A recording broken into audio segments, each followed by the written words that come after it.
आज हम लोग बात करने वाले हैं एस्टेट जो 2024 में हुआ था। कब हुआ था?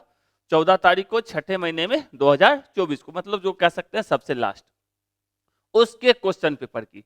ठीक है, तो जो बंदा 2024 में एग्जाम दिया होगा उसको पता होगा, या जिसने 2023 का क्वेश्चन पेपर देखा होगा उनको पता होगा कि लगभग 50% क्वेश्चन, जो हम लोग आगे बात करेंगे इसी वीडियो में, 50% क्वेश्चन आपको 2023 के क्वेश्चन पेपर से एज इट इज उठा के आपको सीधा सीधी रख दिया गया। कहां पे? 2024 में। तो हम कह सकते हैं भैया वो बहुत ही लकी रहे होंगे जिनको ये पता था कि 2023 का क्वेश्चन पेपर क्या था। तो उसकी बात हम आगे करेंगे, तो इसलिए भी आप लोग को एकदम सिंपल सा रिक्वेस्ट है कि क्वेश्चन बैंक तो पक्का वाला बनाइए। जहां भी जो भी पढ़ते हैं वो ठीक है, लेकिन क्वेश्चन बैंक को पक्का वाला बनाइए, एक एक क्वेश्चन को समझ के बनाइए। तो चलिए शुरू करते हैं कहानी को।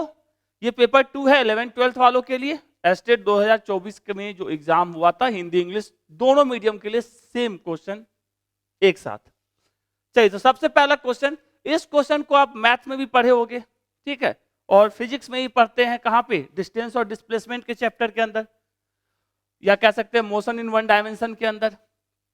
तो क्या कह रहा है क्वेश्चन? सीमा फेसिंग ईस्ट वॉक 6 मीटर। सीमा फेसिंग ईस्ट वॉक 6 मीटर, मतलब सीमा पूरब की दिशा की ओर मुंह करके 6 मीटर चली। चलने दो सीमा को, ये होता है पूरब, 6 मीटर चली। ठीक है, अब चलने के बाद यहां पहुंची, ठीक, उसके बाद देन टर्न राइट, मतलब दाहिने घूम जाती है और 9 मीटर चलती है, मतलब 9 मीटर चली दाहिने घूम के। फिर दाएं मुड़ी और 9 मीटर चली, फिर बाएं मुड़ी और 6 मीटर चली, मतलब देन सी टर्न लेफ्ट। क्या की? Turn left and walk 6 metre. Turn right ये, लेफ्ट ये, तो 6 मीटर और चली। लो, ओके, ठीक है। How far is C from starting point? वह आरंभिक बिंदु से कितनी दूरी पर है? आरंभिक बिंदु बोला जाए तो ये, अंतिम बिंदु बोला जाए तो ये, इससे ये कितनी दूरी पर है? तो मतलब ये इसकी दूरी हो गई। तो इसको थोड़ा सा हम क्या करते हैं, 6 मीटर वाली लाइन को आगे बढ़ा लेते हैं और इसके परपेंडिकुलर इस पॉइंट से खींच लेते हैं। ये 6 है तो ये भी 6 मीटर होगा, ये 9 है तो ये भी अपना क्या होगा? 9 मीटर। तो देखा जाए कुछ ऐसी कहानी, ये हो गया 12 मीटर, ये हो गया 9 मीटर, और ये 90 डिग्री बना है तो ये राइट एंगल ट्रायंगल की कहानी हो गई। तो कह सकते हैं इसको H। तो यदि हम ए बी निकालना चाहते हैं जो H के बराबर है, H बराबर मान लो ए बी हो लिए, तो क्या लिखते हैं? Root under B square plus P square. ठीक है, तो बी स्क्वायर मतलब 12 का स्क्वायर, अब प्लस 9 का स्क्वायर। 12 का कितना हो जाता है? 144, और 9 का हो जाता है 81। इसको जोड़ जाड़ करेंगे तो ये हो जाएगा 4 + 1 5, और 8 4 12 के 2 1 225, और 225 किसका स्क्वायर होता है? 15 का। तो लिख सकते हैं इसको सिंपल 15 मीटर। 15 मीटर। तो पहला का आंसर क्या हो जाएगा? सी। एकदम इजी सा क्वेश्चन था। चलिए, तो स्क्रीनशॉट आप लेते जाइएगा, आपको हम पूरा डिस्प्ले एक बार छोड़ेंगे, तो स्क्रीनशॉट हर एक में लेते जाइएगा। नहीं तो पीडीएफ तो आपको लिंक यहाँ दिया हुआ है, तो पीडीएफ कहाँ से आपको डाउनलोड करना है, कमेंट में जाकर देखिएगा, फर्स्ट कमेंट में ही आपको मिल जाएगा उसका लिंक, और डिटेल में भी आपको मिलेगा उसका लिंक। चलिए, नेक्स्ट क्वेश्चन कह रहा है capacitance of a parallel plate with area A and having density D, मतलब समानांतर प्लेट एक संधारित्र है जिसका क्षेत्रफल कह सकते हैं ए, और दूरी प्लेटों के बीच की दूरी कितनी है? डी है। मतलब ये जो एरिया है इसको ए बोला, और इन दोनों के बीच की दूरी कितनी है? डी है ना, डी है। ठीक है, तो D. Capacitor with a dielectric medium, इन दोनों के बीच में क्या रखा जाता है? एक परावैद्युत पदार्थ माध्यम को रखते हैं, मतलब मान लो यहाँ पे हमने के रखा। डाइलेक्ट्रिक कांस्टेंट या तो के से लिखिए या एप्सिलॉन एम से लिखिए। ठीक है, एप्सिलॉन एम से नहीं लिखिए, एप्सिलॉन आर से ही लिखिए, ज्यादा अच्छा है। डाइलेक्ट्रिक कांस्टेंट को एप्सिलॉन आर से लिखिए, एप्सिलॉन आर लिख लेते हैं, या डाइलेक्ट्रिक कांस्टेंट के से लिखते हैं। ओके, ठीक है, तो दिया जाता है बिटवीन देम। तो कैपेसिटेंस पूछा जा रहा है कि धारिता क्या होगी। तो कैपेसिटेंस का फॉर्मूला क्या होता है, C equals to epsilon naught A by D, ये फॉर्मूला होता है। लेकिन मीडियम के लिए बात करते हैं तो मीडियम के लिए हम कुछ ऐसा भी लिखते हैं, epsilon M A by D, या इसी को हम लोग लिखना चाहते हैं तो ऐसे भी लिखते हैं, epsilon R epsilon naught A by D. इसी को और K के टर्म में लिखना चाहते हैं तो ऐसे भी लिखते हैं, K epsilon naught A by D. ये मीडियम के लिए हो गया सारी एक्सरसाइज। चाहे एप्सिलॉन M के टर्म में देता तो भी ऐसा लिखते, और एप्सिलॉन R के टर्म में देता या डाइलेक्ट्रिक कांस्टेंट K के टर्म में देता तो ऐसा लिख सकते हैं। तो जिसके भी टर्म में दिया हो तो epsilon not into epsilon R, तो ऑप्शन क्या हो जाएगा, बी। तो जैसा भी, यदि कोई मीडियम नहीं है, ठीक है, ये किसके लिए हो गया, ये हो गया किसके लिए कह सकते हैं, मीडियम के लिए, ठीक है। ये भी किसके लिए है, मीडियम के लिए। ये भी किसके लिए है, मीडियम के लिए। और ये किसके लिए है, जब कोई मीडियम नहीं है बीच में या हवा है बीच में, तो उस टाइम के लिए epsilon naught A by D. ठीक बात, ओके। नेक्स्ट कह रहा है, if a liquid does not wet glass its angle of contact is, यदि कोई द्रव्य कांच को गीला नहीं करता है तो उसका स्पर्श कोण क्या होगा।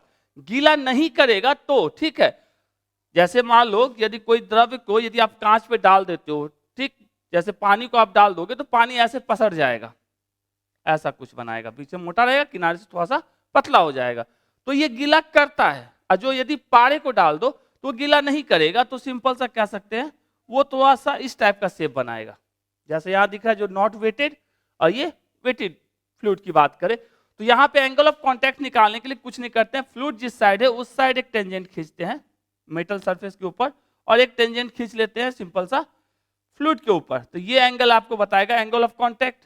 तो जब वेटेड फ्लूइड नहीं है, मतलब जो वेटेड नहीं है, मतलब जो गीला नहीं कर रहा है, तो गीला नहीं करने वाला ये है, तो इस तरफ एक खींचे और दूसरा टेंजेंट खींचेंगे इस तरफ, तो ये क्या दिख रहा है, मान लो इसको हमने θ1 बोला, इसको θ2 बोला, तो θ2 जो होगा लेस देन 90 और θ1 जो होगा वो ग्रेटर देन 90। तो किसके लिए पूछ रहा है, गीला नहीं करता है, तो जो गीला नहीं करता है नॉट वेटिंग फ्लूइड होगा, तो उसके लिए थीटा एंगल ऑफ कांटेक्ट की वैल्यू क्या होगी, ग्रेटर देन 90 होगी। इतना सा ध्यान में रखना है। तो कह सकते हैं अधिक कोण ऑब्ट्यूज एंगल, तो सिंपल सा थर्ड का क्या हो जाएगा, सी। चलिए फोर्थ की बात करते हैं, assuming the earth is homogeneous sphere, ठीक है, ये अपना अर्थ है, ये होमोजेनियस स्फीयर है, मतलब हर एक जगह समान चीजें रखी गई है इसमें, कह सकते हैं प्रॉपर्टीज चेंज नहीं हो रही है point two point. How does g vary with distance r from the earth centre, earth के सेंटर के रिस्पेक्ट में जी की वैल्यू कैसे वेरी करती है। तो हम लोग जो फॉर्मूला यहाँ लिखे हैं ये सेंटर के रिस्पेक्ट में नहीं लिखे हैं, हम लोग यहाँ सरफेस के रिस्पेक्ट में लिखे हैं। इस साइड जाएंगे तो ये डेप्थ को बताएगा और इस साइड जाएंगे तो ये हाइट को बताएगा, ठीक है। तो यदि हम आर के टर्म में लिखना चाहते हैं, आर जो रेडियस कहां से डिस्टेंस बता रहा है, सिंपल सा सेंटर ऑफ अर्थ से लेके सरफेस तक के लिए, ठीक है। तो यदि हम ऊंचाई पे जाएंगे, ठीक है, तो आर की वैल्यू क्या होगी, बढ़ेगी। जो ही आप ऊपर जाते हो तो आर की वैल्यू बढ़ेगी, जिसके कारण क्या पता चला, जी डैश जो होगा वो इनवर्सली प्रोपोर्शनल होगा हाइट के लिए रिस्पेक्ट में बोला जाए तो कह सकते हैं 1/r² के, ठीक है। आर स्क्वायर की क्या होगा, जी डैश इनवर्सली प्रोपोर्शनल, मतलब आर की वैल्यू बढ़ेगी। ये आर कहां से ले रहे हैं, सेंटर से, ठीक है। और डी यदि लेते, डी के टर्म में तो नहीं लिखे, चलो बात खत्म। तो डी के टर्म या एच के टर्म में लेते तो सरफेस से लेते, ओके। तो आर के टर्म में बात करें तो आर के रिस्पेक्ट में क्या है, जी जो है वो इनवर्सली प्रोपोर्शनल है और स्क्वायर के है, तो मतलब एक कर्व बनेगा इनवर्सली प्रोपोर्शनल, मतलब कर्व क्या होगा, कुछ ऐसा कह सकते हैं। ये डिस्टेंस कितना है, ये मान लो कैपिटल आर है, ठीक है। तो यहां से यदि आगे की बात करें, किसके लिए, जब ऊंचाई की बात करें मतलब हाइट की बात कर रहे होते हैं, मतलब जब आर से बड़ा होगा, यहां से यहां तक का डिस्टेंस कितना, आर, जब स्मॉल आर की वैल्यू किससे बड़ी होगी, कैपिटल आर से बड़ी होगी, उस टाइम में क्या होगा, ये कुछ कर्व ऐसा बनेगा, ठीक। लेकिन यदि गहराई की बात करें, मतलब जी डैश किसके लिए, डेप्थ के लिए, उस टाइम में जो अपना होगा वो आर के डायरेक्टली प्रोपोर्शनल होगा, मतलब ये डायरेक्टली प्रोपोर्शनल मतलब स्ट्रेट लाइन, ठीक है, तो आर की वैल्यू जो जो बढ़ेगी जी की वैल्यू क्या होगी, बढ़ेगी। ठीक है, तो कह सकते हैं उस टाइम अपना ग्राफ कुछ कैसा हो जाएगा, सिंपल सा एक स्ट्रेट लाइन होगा, और जो जो आर की वैल्यू बढ़ रही है जी की भी वैल्यू क्या होगी, बढ़ती जाएगी। तो ये सब तो होना नहीं है, इसको भी नहीं होना है। तो सिंपल सा क्या समझ में आया कि यदि आप हाइट को, ठीक है, सेंटर से यदि हम बात करें तो सेंटर से जो जो आप सरफेस की तरफ जाते हैं तो स्मॉल आर की वैल्यू बढ़ती है, और उस केस में जो जी होता है ग्रेविटेशनल कांस्टेंट जी, उसकी वैल्यू क्या होती है, डायरेक्टली प्रोपोर्शनल होती है आर की। मतलब जितना ज्यादा आर की वैल्यू होगी सेंटर से दूरी, उतना ज्यादा आपको जी का मान मिलेगा सरफेस तक के लिए। और सरफेस से ऊपर जो ही जाओगे तो वो आर स्क्वायर की इनवर्सली प्रोपोर्शनल हो जाता है। मतलब अब आर बढ़ाओगे तो जी का मान क्या हो जाएगा, कम होते जाएगा। तो यहां से एक चीज और नोट करने वाली बात है कि जी का मान सबसे ज्यादा कहां होगा, सरफेस पे होगा। ठीक है, तो ग्रेविटेशन चैप्टर में आप इसको पढ़ोगे अच्छे से, तो इसका आंसर यदि होता तो क्या होता, इसका आंसर होता, इसका आंसर ए हो जाता। क्यों, क्योंकि हाइट के लिए आर जो हमारा होता है, सिंपल सा जी जो होता है वो इनवर्सली प्रोपोर्शनल होता है आर स्क्वायर के। जबकि डेप्थ की बात करें, गहराई की बात करें, तो जी जो होता है वो डायरेक्टली प्रोपोर्शनल होता है आर के। ठीक है, तो इतना सा ध्यान रखना है। तो इसके लिए कर्व अपना कौन सा बनेगा, ए वाला बनेगा। ग्रेविटेशन चैप्टर पढ़िएगा, उसमें एकदम अच्छे से आपको मिलेगा, एक एक चीज मिलेगा, कहां से आया क्या आया। ओके है, चलिए तो नेक्स्ट कह रहा है which of the following is known as inequality of Clausius. निम्नलिखित में से किसे क्लॉसियस की असमानता के रूप में जाना जाता है। तो ऑलरेडी क्लॉसियस का इक्वेशन पढ़ेंगे तो उसके हिसाब से होता है dq by dt is less than equals to 0। इसमें कुछ सोचना ही नहीं है, ये तो याद रखना पड़ेगा, पांचवा का डी। Next, two periodic motion are y1 equals to इतना, y2 इक्वल्स टू इतना, then amplitude of the resultant motion. मतलब दो आपको मोशन का इक्वेशन दे के रखा है और पूछ रहा है एम्पलीट्यूड किसका, रिजल्टेंट मोशन का। आवर्ती गतियों के लिए ये और ये दे के रखा है। तो सबसे पहले एम्पलीट्यूड हम y1 का निकालते हैं। तो y1 आपको दे के रखा है कितना, 9 cos ओमेगा टी। तो एम्पलीट्यूड ये होता है, ठीक है, अधिकतम मान, ठीक है, मैक्सिमम वैल्यू। तो यदि हम इसके लिए लिखते हैं तो a1 बराबर कितना लिखते हैं, 9। ठीक है, ओके है। उसके बाद y2 के लिए लिखते हैं तो क्या लिखते, a2 बराबर क्या लिखते, 12। इन दोनों के बीच का फेज डिफरेंस की बात करें, क्योंकि फार्मूला जो अपना रिजल्टेंट का होता है वो होता है रूट अंडर a1 का स्क्वायर प्लस a2 का square plus 2a1 a2 into cos phi. अब फाई क्या होता है, फेज डिफरेंस होता है। तो फाई की बात करें तो सिंपल सा इन दोनों के बीच का फाई की बात करें तो क्या करते हैं, ओमेगा टी माइनस 90, ये हो जाता phi. Omega T minus omega T plus 90, तो सिंपल सा कहते 90। ठीक, फॉर्मूला में लगा दिए, सब कुछ पता है, a1 पता है, a2 पता है, फाई पता है, वैल्यू पुट करना है, सिर्फ कर देते हैं। तो एम्पलीट्यूड इक्वल्स टू क्या हो जाता है, रूट अंडर a1 का स्क्वायर प्लस a2 का square plus 2a1 a2 cos phi. तो a1 की वैल्यू 9, तो 9 का स्क्वायर प्लस 12 का square plus 2 into 9 into 12 into cos 90। सबकी वैल्यू रख दिए, पुट कर दिए। अब सॉल्व कर देंगे। तो सॉल्व करेंगे तो इसका वैल्यू कितना आएगा भैया, इसको सॉल्व करेंगे तो ये आ जाएगा रूट अंडर 225, मतलब कह सकते हैं 15। तो आंसर क्या होगा इसका, डी। अब सॉल्व किया जा सकता है ना, समझ रहे हैं।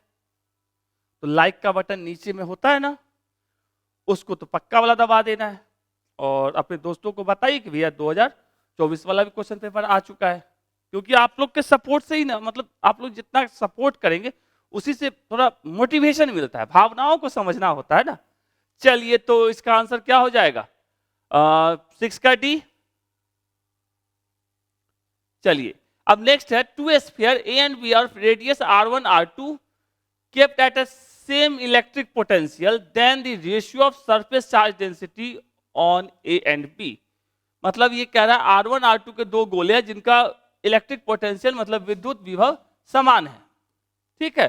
फिर ए और बी पर सतह आवेश घनत्व मतलब सरफेस चार्ज डेंसिटी का रेशियो पूछा जा रहा है। तो क्या दिक्कत है, पोटेंशियल समान है मतलब भी ए बराबर क्या है, भी बी है। तो पोटेंशियल का फॉर्मूला क्या होता है, के आवेश दिया है, चलिए नहीं दिया है तो मतलब Q A divided by simple सा इसका ए के लिए दिया है रेडियस कितना r1, तो r1 is equals to potential का फॉर्मूला क्या होता है 1/4πε0 q बाई r होता है ना, ओके। और ये हो गया के Q B divided by r2।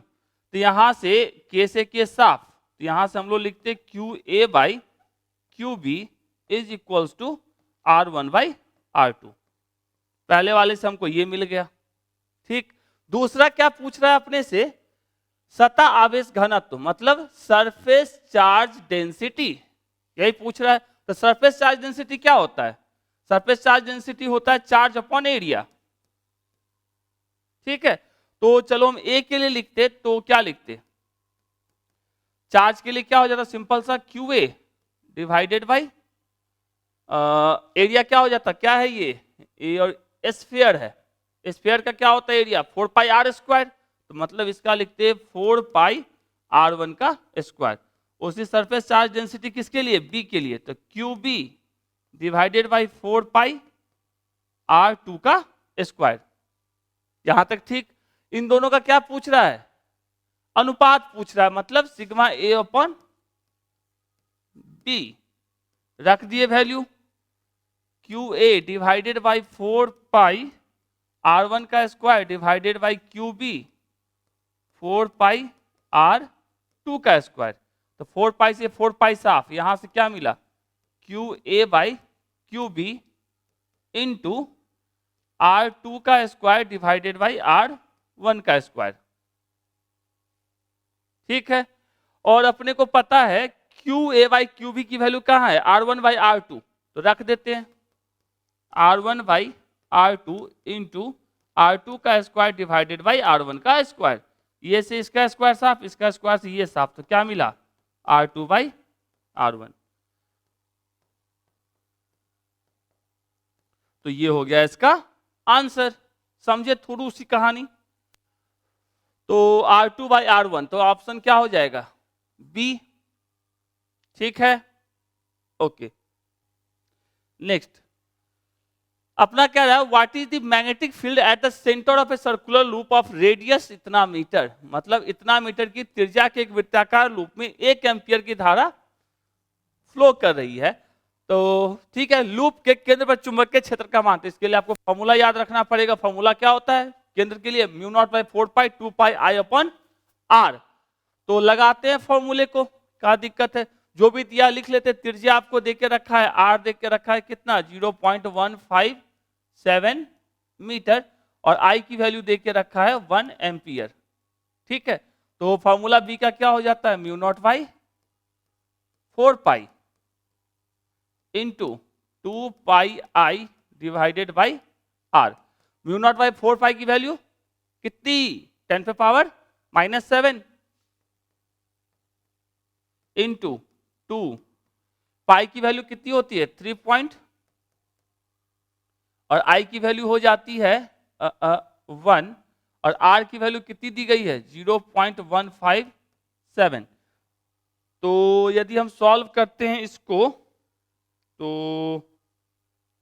3.14 divided by 0.157, तो ये अप्रॉक्स हो जाता है 20। इसको इससे काटोगे तो ये आएगा 20, तो ये हो गया कितना 40 इंटू 10⁻⁻7 हो जाएगा।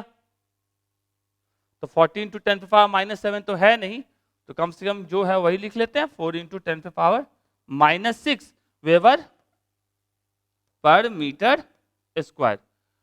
तो 4 इंटू 10⁻⁻6 वेबर पर मीटर स्क्वायर, 8 का क्या हो जाएगा बी। समझे, मतलब आपको फॉर्मूला तो याद रखना पड़ेगा। आपको हम पहले ही बोले कि एक हैंडबुक आता है मार्केट में, आप उसको रखो, उसमें अंदर फॉर्मूले है, प्रॉब्लम का प्रैक्टिस कीजिए, क्योंकि आपको मैक्सिमम क्वेश्चंस जो पूछे जाते हैं न्यूमेरिकल ही पूछे जाते हैं। तो न्यूमेरिकल बेस्ड आप काम कीजिए, प्रीवियस ईयर को अच्छे से कीजिए, प्रीवियस ईयर जो पूछा उससे ज्यादा फोकस करके रखना है, ठीक है। तो 8वां का आंसर हो गया बी। 9th को कह रहा है the role of inductance is equivalent to, प्रेरकत्व या इंडक्टेंस की भूमिका बराबर होती है। देखो इंडक्टर का काम होता है यदि करंट की वैल्यू को बढ़ गई है, ठीक है, सर्किट में करंट की वैल्यू को बढ़ गई है तो वो क्या करेगा, करंट की वैल्यू को कम करेगा। और यदि करंट की वैल्यू कम हो जाएगी तो वो सपोर्ट में खड़ा हो जाएगा, वो उसकी वैल्यू को बढ़ाने के चक्कर में रहेगा। तो मतलब आउटपुट को वो कांस्टेंट रखता है इंडक्टर। तो ये काम कौन करता है कि भैया जो स्थिर है वो स्थिर रहना चाहेगा, जो गति में है वो गति में ही रहना चाहेगा। कौन काम करता है, इनर्शिया करता है। ये भी क्या काम कर रहा है, जितना पे फिट है उतना ही आउटपुट जाना है। यदि वोल्टेज कम हो गया, करंट की वैल्यू कम हो गई तो करंट को बढ़ाने में लग जाएगा। यदि करंट की वैल्यू कम ज्यादा हो गई तो उसको कम करने में लग जाएगा। मतलब एक कांस्टेंट को मेंटेन करके रखता है। तो ये किसकी तरह काम करता है, कह सकते हैं इनर्शिया की तरह काम करता है, जड़ता की तरह या जड़त्व की तरह काम करता है। ठीक है, ऐसा ही होता है इंडक्टर। आप इंडक्टेंस ऑलरेडी 12th में एक चैप्टर है उसके अंदर पढ़ोगे आप। ओके, तो 9th का हो गया ए। चलिए नेक्स्ट क्वेश्चन की बात करते, कह रहा है what is the critical angle for the medium 1 and medium 2 with refractive index 2 and 1। मतलब ये है कि दो रिफ्रैक्टिव इंडेक्स दिया है 2 और 1 का, अपर्तनांक 2 और 1 का। अब क्रिटिकल एंगल होता क्या है, चलिए ये मान लो अपना सघन माध्यम है जिसका अपर्तनांक कितना दिया है, 2 दिया है। और 2 किसके लिए दिया है, माध्यम 1 के लिए। मतलब इसको लिख सकते हैं सिंपल सा म्यू, क्या लिखेंगे इसको, 1 के लिए तो μ1 इज इक्वल्स टू 2 और ये हो गया μ2 इज इक्वल्स टू 1। ऐसा क्यों लिखे हैं, क्योंकि प्रकाश की किरण कह सकते हैं क्रांतिक कोण के लिए हमेशा सघन माध्यम से विरल माध्यम में जाती है। तो जाती है तो क्या होगा, ऐसा कुछ कहानी होती है, प्रकाश की किरण जाती है, यदि क्रांतिक कोण पे जाएगी तो ये कुछ ऐसा चला जाएगा प्रकाश की किरण। यदि नॉर्मल के साथ बात करें तो ये हो जाता है कितना, 90 डिग्री, और ये हो जाता है इसका क्रिटिकल एंगल। यदि आपको स्नेल्स लॉ याद है, ठीक है, स्नेल्स लॉ यदि याद है तो सब कुछ झंझट खत्म रहेगा, और नहीं याद है तो डायरेक्ट फार्मूला में कंफ्यूजन ज्यादा रहेगा कि साइन सी इक्वल्स टू 1/μ।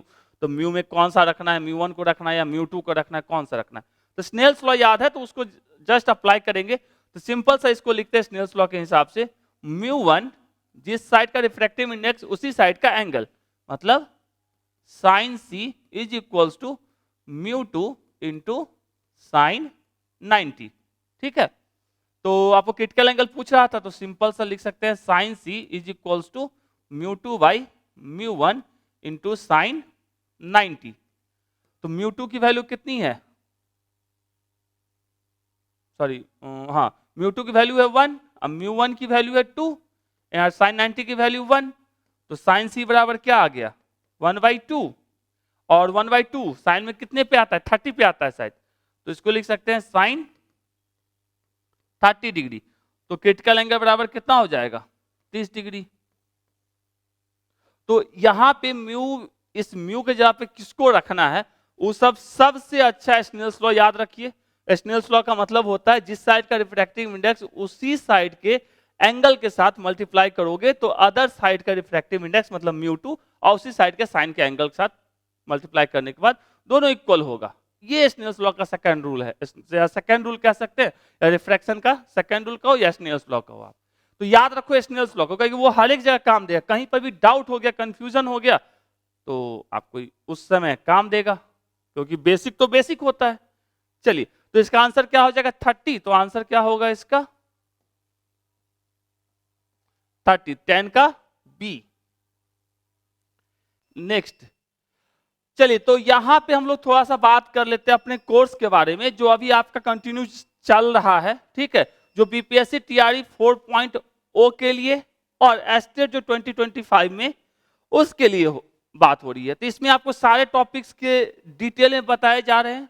अभी स्टार्ट हो चुका है, लगभग कह सकते हैं 1 महीना हो गया इसका स्टार्टिंग का। तो आप लोग यदि चाहते हो ज्वाइन करना, आपको यदि मेरा पढ़ाना पसंद आ रहा है तो आप ज्वाइन कर सकते हैं, क्योंकि वहां पर भी आपको 1 घंटे का भी वीडियो बनाने में आपको अच्छा खासा टाइम लगेगा, क्योंकि वहां पे आपको क्वेश्चंस काफी करवाए जाएंगे। थ्योरी भले एक ही क्वेश्चन क्यों ना पूछा हो क्वेश्चन बैंक में, उससे रिलेटेड जो भी है 11th 12th कंप्लीट आपको पढ़ाया जाएगा। ठीक है, तो यदि आपको ज्वाइन करना है एस्टेट के लिए, और अभी से यदि आप ज्वाइन करते हो तो एग्जाम के टाइम में आपका मैक्सिमम सिलेबस कंप्लीट रहेगा। ठीक है, कोई सिलेबस ये नहीं रहेगा छूट जाएगा, और एग्जाम का नोटिफिकेशन आ जाए उसके बाद जाके आप पढ़ना शुरू करोगे, तब आपको कहाँ से उतना टाइम मिलेगा कि अच्छे से पूरे वो कर पाओ।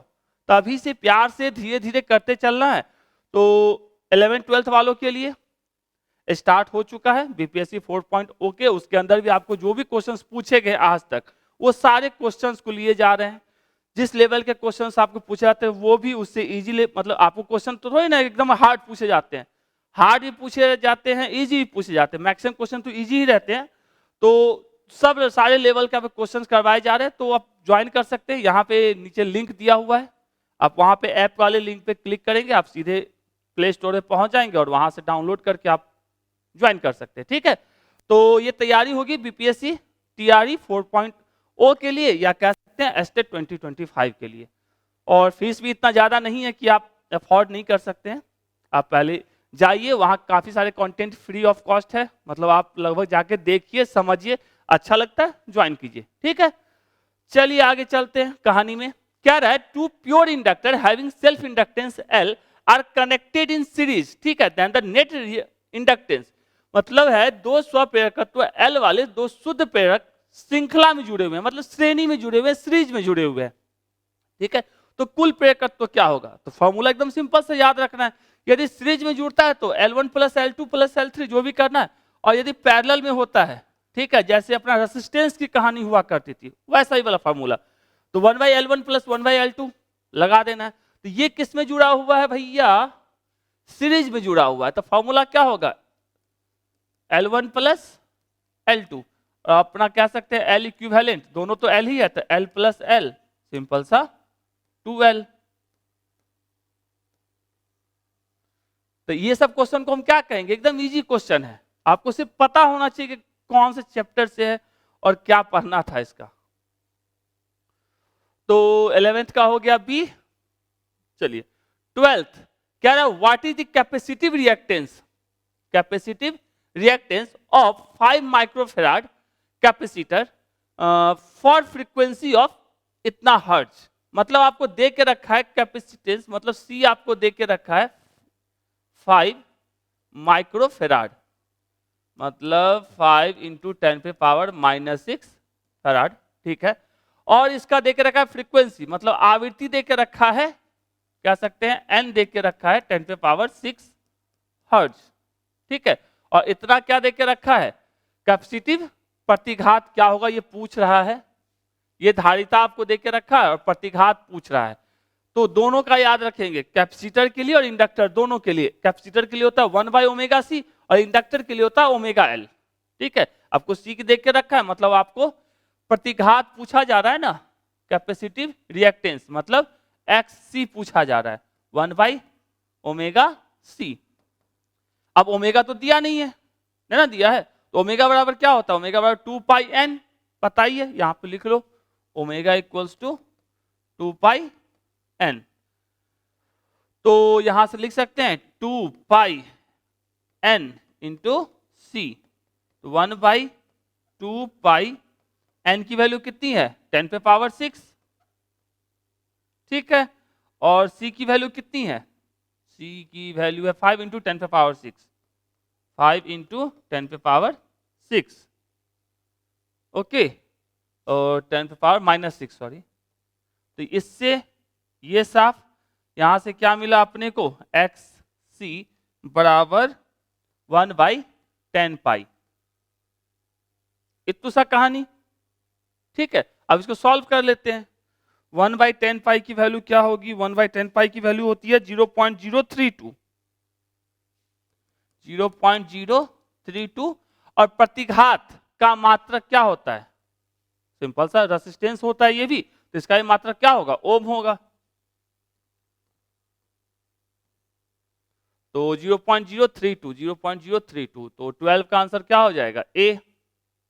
समझे, सिंपल सा फॉर्मूला यूज करके गिवन डाटा को पुट करना था और बना लेना था। सही है। चलिए तो नेक्स्ट क्या रहा है, where is the power dissipation in an alternating current circuit. मतलब पावर लॉस कहां पे होता है, एसी धारा परिपथ में शक्ति का क्षय कहां पे होता है। तो शक्ति के लिए फॉर्मूला क्या होता है, सिंपल सा पी एवरेज इक्वल्स होता है E R M S I R M S cos phi. ठीक है, तो सिंपल सा P equals to cos phi. अब यदि हम रेसिस्टेंस की बात करें, रेसिस्टेंस के केस में हमारा जो फाई होता है वो कितना होता है, 0 डिग्री। ठीक है, कैपेसिटर के केस में फाई जो होता है वो होता है पाई बाई 2, और इंडक्टर के केस में भी हमारा क्या होता है, फाई जो होता है पाई बाई 2। तो यदि हम इसके लिए बात करें तो कॉस P इक्वल्स टू क्या हो जाएगा, ई आई कॉस 0, और कॉस 0 की वैल्यू कितनी, 1। तो ये सिंपल सा E इंटू आई। जबकि हम इसके लिए बात करें तो क्या होगा, ई आई कॉस कितना पाई बाई 2, और कॉस पाई बाई 2 कितना 0। तो यहाँ पे पावर लॉस क्या हो जाएगा, 0। उसी तरीके से इसके लिए हम बात करें तो ई आई कॉस पाई बाई 2, और पाई बाई 2 0, तो यहाँ पे 0। तो इंडक्टर और कैपेसिटर में पावर लॉस नहीं होता, होता किस में, सिर्फ और सिर्फ रेसिस्टेंस के केस में। तो किस में होएगा भैया, 13 का ए। एकदम याद रखना, मतलब ऑलरेडी आपको कह सकते हैं जब एसी पढ़िएगा आप तो उसके अंदर आपको ये सारा डिटेल मिलेगा। और ये क्वेश्चन कह सकते हैं बिहार बोर्ड जो 12th का बोर्ड का एग्जाम होता है उसके अंदर ही पूछा जा चुका है, शायद 2024 वाले में।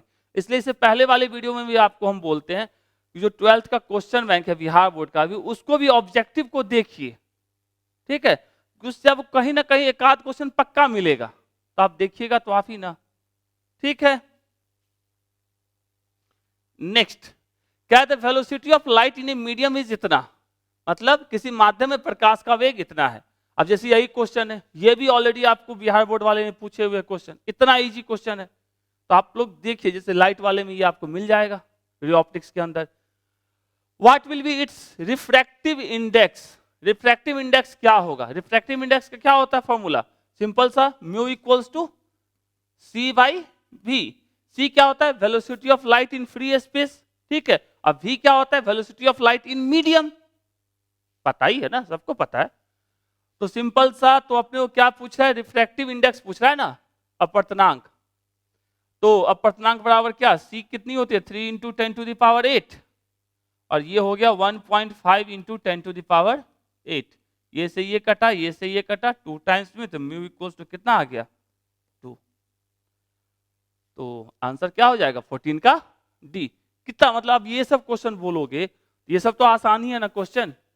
मतलब मान के चलिए ना, लगभग 45 क्वेश्चन प्रीवियस ईयर का, और गए गुजरे हाल में भी 5 क्वेश्चन आपका किसे, बिहार बोर्ड के प्रीवियस ईयर वाले से। एकदम कम से कम भी बात करें तो 50 क्वेश्चन, अब कितना चाहिए, इतना तो कम से कम कर लीजिएगा तो भी आप पास कर जाइएगा। और कुछ को बाकी मार्क्स तो आप उधर से उठा ही सकते हैं। चलिए, तो इसका हो गया 14 का डी। चलिए 15 कह रहा है, which gate is known as universal logic gate. ठीक है, किस गेट को यूनिवर्सल लॉजिक गेट कहा जाता है। जैसे यही क्वेश्चन है, ये भी बिहार बोर्ड में पूछे हुए क्वेश्चन। तो किसको कहते हैं universal logic gate, NAND gate को और नॉर गेट को यूनिवर्सल लॉजिक गेट कहते हैं। ये पहला चीज याद रखना है।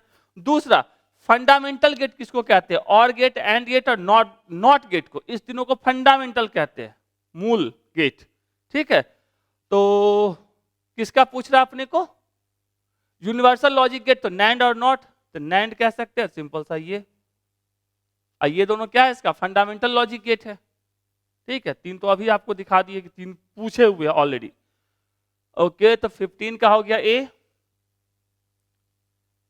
16 ये वाली क्वेश्चन हम बोल सकते हैं, इस क्वेश्चन पेपर में जब हम बना रहे थे तो सबसे ज्यादा यदि परेशान किया था यही क्वेश्चन किया था। तो इसको बनाने के लिए काफी सोचे कि भैया चलो चार्ज वार्ज का कॉन्सेप्ट लगाते हैं, बन जाए। तो ये किस कॉन्सेप्ट से सबसे आसानी से बना, तो प्रोजेक्टाइल वाले कॉन्सेप्ट के ऊपर। ठीक है, तो एकदम एक झटके में बन जाता है। लगता ही नहीं कि क्वेश्चन इतना टफ था जितना हम एक्सपेक्ट कर रहे थे। देख के भी लग रहा है भैया खतरनाक क्वेश्चन है, फिगर वगैरह दे के रखा है, ठीक है, हमने ये डब्बे प्रोजेक्टाइल का इक्वेशन जो अभी हम यूज करेंगे उसकी बात करेंगे। तो जो लोग भी ये दिए होंगे 2024 का पेपर, यदि हम जो बता रहे हैं उससे आसान तरीके से आपने बनाया है, यदि आप वो वीडियो देख रहे हो इस वाले को, तो आप जरूर हमको बताइए कि हाँ चलो इससे भी आसान तरीके से कुछ बनाया जा सकता था इस क्वेश्चन के लिए खासकर। तो क्या कह रहा है, the plate of a parallel plate capacitor are square of edge, मतलब ये जो प्लेट दिख रहा है, ये जो येलो कलर का दिख रहा है, ये प्लेट है, मान लो ये P1 प्लेट है, ये P2 प्लेट है, और ये स्क्वायर शेप में है, होने दो, हमको क्या करना है, and separated by distance d, इन दोनों प्लेट के बीच का जो सेपरेशन है, कह सकते हैं यहां से यहां तक का जो सेपरेशन है वो d है, ठीक।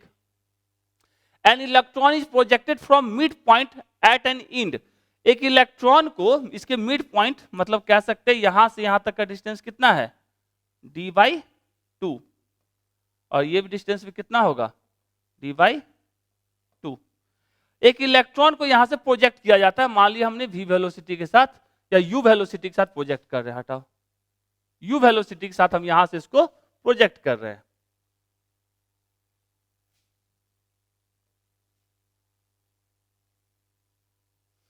u वेलोसिटी के साथ हम यहां से इसको प्रोजेक्ट करते हैं, ठीक है, from mid point at an end and displaced by a without touching the plate. अब इस जा रहा है, थोड़ा सा फिगर हो सकता है, हल्का सा ज्यादा डिस्टेंस दिख रहा है, मतलब इसको बिना टच किए हुए ये इतना डिस्प्लेस हो रहा है, कितना, यहां से यहां तक, मतलब ए डिस्टेंस को ये डिस्प्लेस हो रहा है, ठीक है। अब सोचो ये इलेक्ट्रॉन है, ठीक है, इलेक्ट्रॉन पर बल किस तरफ लगेगा, ये अपना है नेगेटिव प्लेट और ये क्या है, पॉजिटिव प्लेट। तो जो ही इलेक्ट्रॉन इस तरफ प्रोजेक्ट होगा तो पॉजिटिव क्या करेगा, उसको खींचेगा अपनी तरफ, इलेक्ट्रॉन क्या करेगा, उसको नीचे, मतलब अपने से दूर भेजेगा। तो मतलब यदि ये कहीं पर भी रहेगा तो इसके ऊपर एक नीचे के डायरेक्शन में एक्सेलरेशन काम कर रहा होगा, करेगा ना। सेम कहानी जब आप प्रोजेक्टाइल मोशन पढ़ते हैं तो प्रोजेक्टाइल में भी क्या होता है, जैसे ये प्रोजेक्ट किया गया तो यहाँ नीचे की तरफ हमेशा क्या काम कर रहा होता है, जी काम कर रहा होता है, तो यहाँ पे ए काम कर रहा, कुछ होगा ए का वैल्यू, अभी अपने को ए को तो निकालना नहीं है, सिंपल सा, तो यहाँ पे एक्सेलरेशन काम करेगा। तो हम यहाँ के लिए भी मान लेते हैं ये एक्सेलरेशन जो है, मान, अब वैल्यू तो निकालना नहीं है तो हम लोग मान लेते हैं चलो यहाँ पे जो एक्सेलरेशन है वो भी जी है, क्योंकि इक्वेशन हम जी वाला ही यूज करेंगे, लास्ट में कट ही जाना है तो किसी भी नाम से रख लेते हैं। तो एक्सेलरेशन काम करेगा, ठीक है, और जो किसके पर डिपेंड करेगा, ये पॉजिटिव या नेगेटिव प्लेट के कारण। तो ये कितने ऊंचाई तक जा रहा है बिना प्लेट को टच किए हुए, मतलब एकदम पास से गुजर गया होगा, मतलब ये मैक्सिमम हाइट जो गेन करेगा वो कितना गेन करेगा, d/2, मतलब इसको टच नहीं करना है, ठीक है, तो मतलब उसके पास से गुजर जाएगा, मतलब एकदम माइनर सा डिस्टेंस होगा प्लेट और इलेक्ट्रॉन के बीच, तो कह सकते हैं आधी दूरी के लिए चल रही है ना बात। तो ये डिस्टेंस को हम क्या मान सकते हैं, d/2 ले सकते हैं, मतलब मैक्सिमम हाइट कितना, d/2, कितना ये रेंज चला है, यहां से यहां कितना चला है, a चला है, इसी दोनों को लगाना है। एच मैक्स का फॉर्मूला क्या होता है, मैक्सिमम हाइट के लिए फॉर्मूला होता है u² sin square theta divided by 2g, यहाँ एक्सेलरेशन जो भी होता हम जी ही मान के चलें क्योंकि काट लेना है बाद में। तो एच मैक्स मतलब कितना हाइट ये मैक्सिमम जाएगा, d/2 u² sin square theta by 2g, ठीक है। अब दूसरा हम लेते हैं, इसको इक्वेशन 1 मान लिए, और दूसरा हम बात करते हैं इस पॉइंट से, मान लो इसका नाम हम A है, A से कहां पहुंचा B, ये पॉइंट B है, तो A से B मतलब ये रेंज होगा। तो R का फॉर्मूला, रेंज का फॉर्मूला क्या होता है प्रोजेक्टाइल में, ये होता है u² sin 2 theta divided by g। और कितना ये चला है रेंज, क्योंकि देखो A ऑलरेडी क्वेश्चन में दिया है इसलिए हम A नहीं लेके बात कर रहे, हम इसको यहाँ पे एक नया नाम ही दे दिए g, और ये g आपको ग्रेविटेशनल कांस्टेंट, मतलब 9.8 वाली कहानी नहीं है, सिर्फ एक नाम है, ठीक है। तो क्योंकि जी कट जाएगा तो कुछ भी नाम रख दे, तो यहां से r कितना चला है, a के बराबर, तो a बराबर u² sin 2 theta divided by g, equation 2।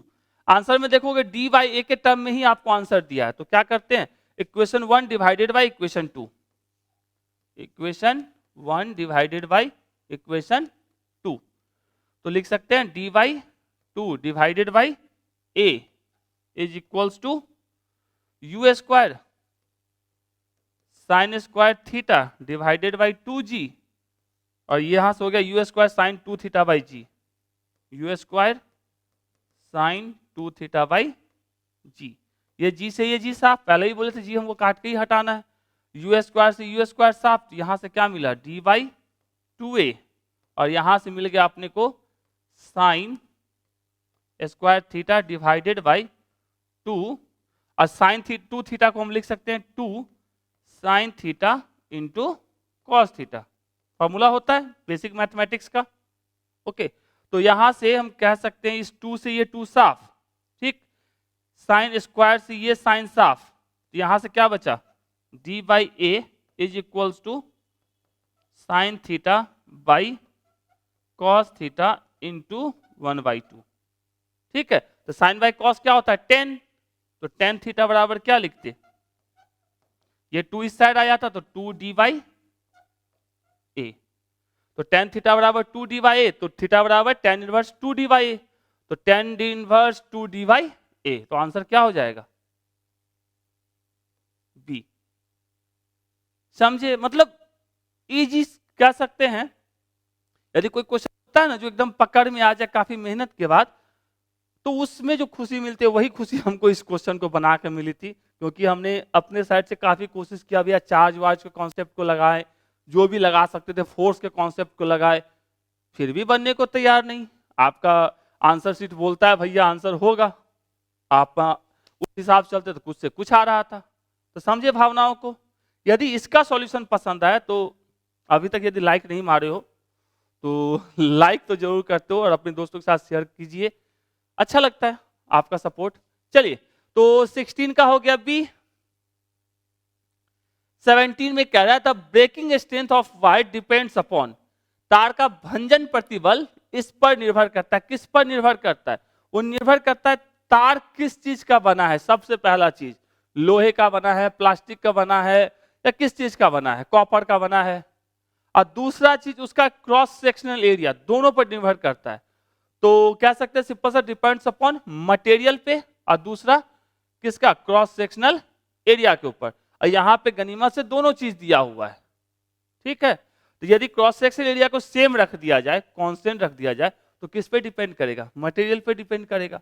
तो कह सकते हैं इसका मटेरियल ऑफ द वायर। ठीक है, तो 17 का क्या हो जाएगा सी। चलिए नेक्स्ट क्वेश्चन की बात करते हैं। कह रहा है student measure the object distance 50 centimetre, मतलब कह सकते हैं वस्तु की दूरी कितनी है 50 सेंटीमीटर। किस लेंस से के लिए, उत्तल लेंस के लिए, कौन से लेंस के लिए, कॉन्वेक्स लेंस के लिए। तो यू तो हमेशा चाहे उत्तल लो या अवतल लो हमेशा निगेटिव होता है 50 सेंटीमीटर। और कह रहा है इमेज डिस्टेंस 50 सेंटीमीटर, प्रतिबिंब की दूरी कितनी है 50 सेंटीमीटर। तो v बराबर कितना हो जाएगा प्लस में, कॉन्वेक्स लेंस है तो 50 सेंटीमीटर पॉजिटिव में हो जाएगा। अब कह रहा है ठीक है, तो आपको पूछ रहा है उत्तल लेंस की परिकलित फोकस दूरी में प्रतिशत त्रुटि, मतलब परसेंटेज ईयर पूछ रहा है। तो इसके लिए हमको पूछ क्या रहा है actually del F by F into 100%, ये क्या होगा।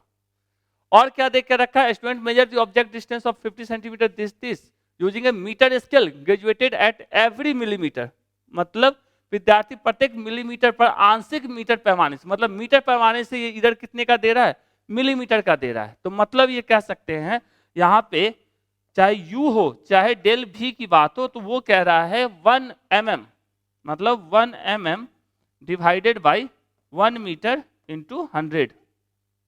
तो ये अपना कितना हो जाएगा, इसको लिख सकते हैं भाई, लिखा ना, चलो हटा, इसको सॉल्व करेंगे तो ये हो जाएगा, चलिए यहाँ लिख लेते हैं, इसको सॉल्व करेंगे तो हो जाएगा ये 100 मिलीमीटर को मीटर में बदल दिए 10 पे power minus deci centi milli -3 divided by 100, चलिए 100 करें 1, तो ये अपना हो गया सिंपल सा, इसको लिखते तो ये अपना हो जाता किसकी वैल्यू 0.1, डेल यू या डेल वी की वैल्यू इतनी आ जाती। अब हम लोग लगाते हैं लेंस फार्मूला। लेंस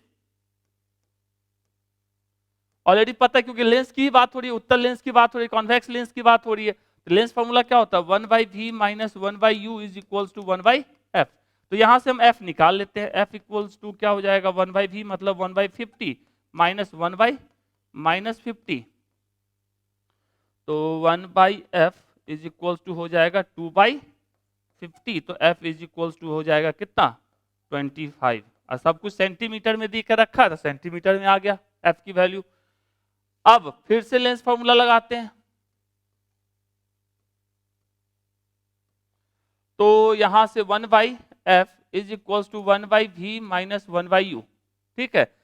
इधर मेजरमेंट के अंदर थोड़ा सा कॉन्सेप्ट में डीप में जाइएगा तो आपको इसका डिफरेंशियल कैसे करते हैं वो निकल जाएगा। तो यहां से हम लोग इसको डिफरेंशियल के लिए सिंपल सा del f by F square is equals to del v by V square plus 1 del u by U square, इस तरीके से लिखते हैं। इधर चूंकि ऐड होता है तो निगेटिव क्या हो जाता है, पॉजिटिव हो जाता है। इधर कभी भी क्या नहीं होता है, घटता नहीं है। इधर मेजरमेंट के अंदर पढ़ाए हैं।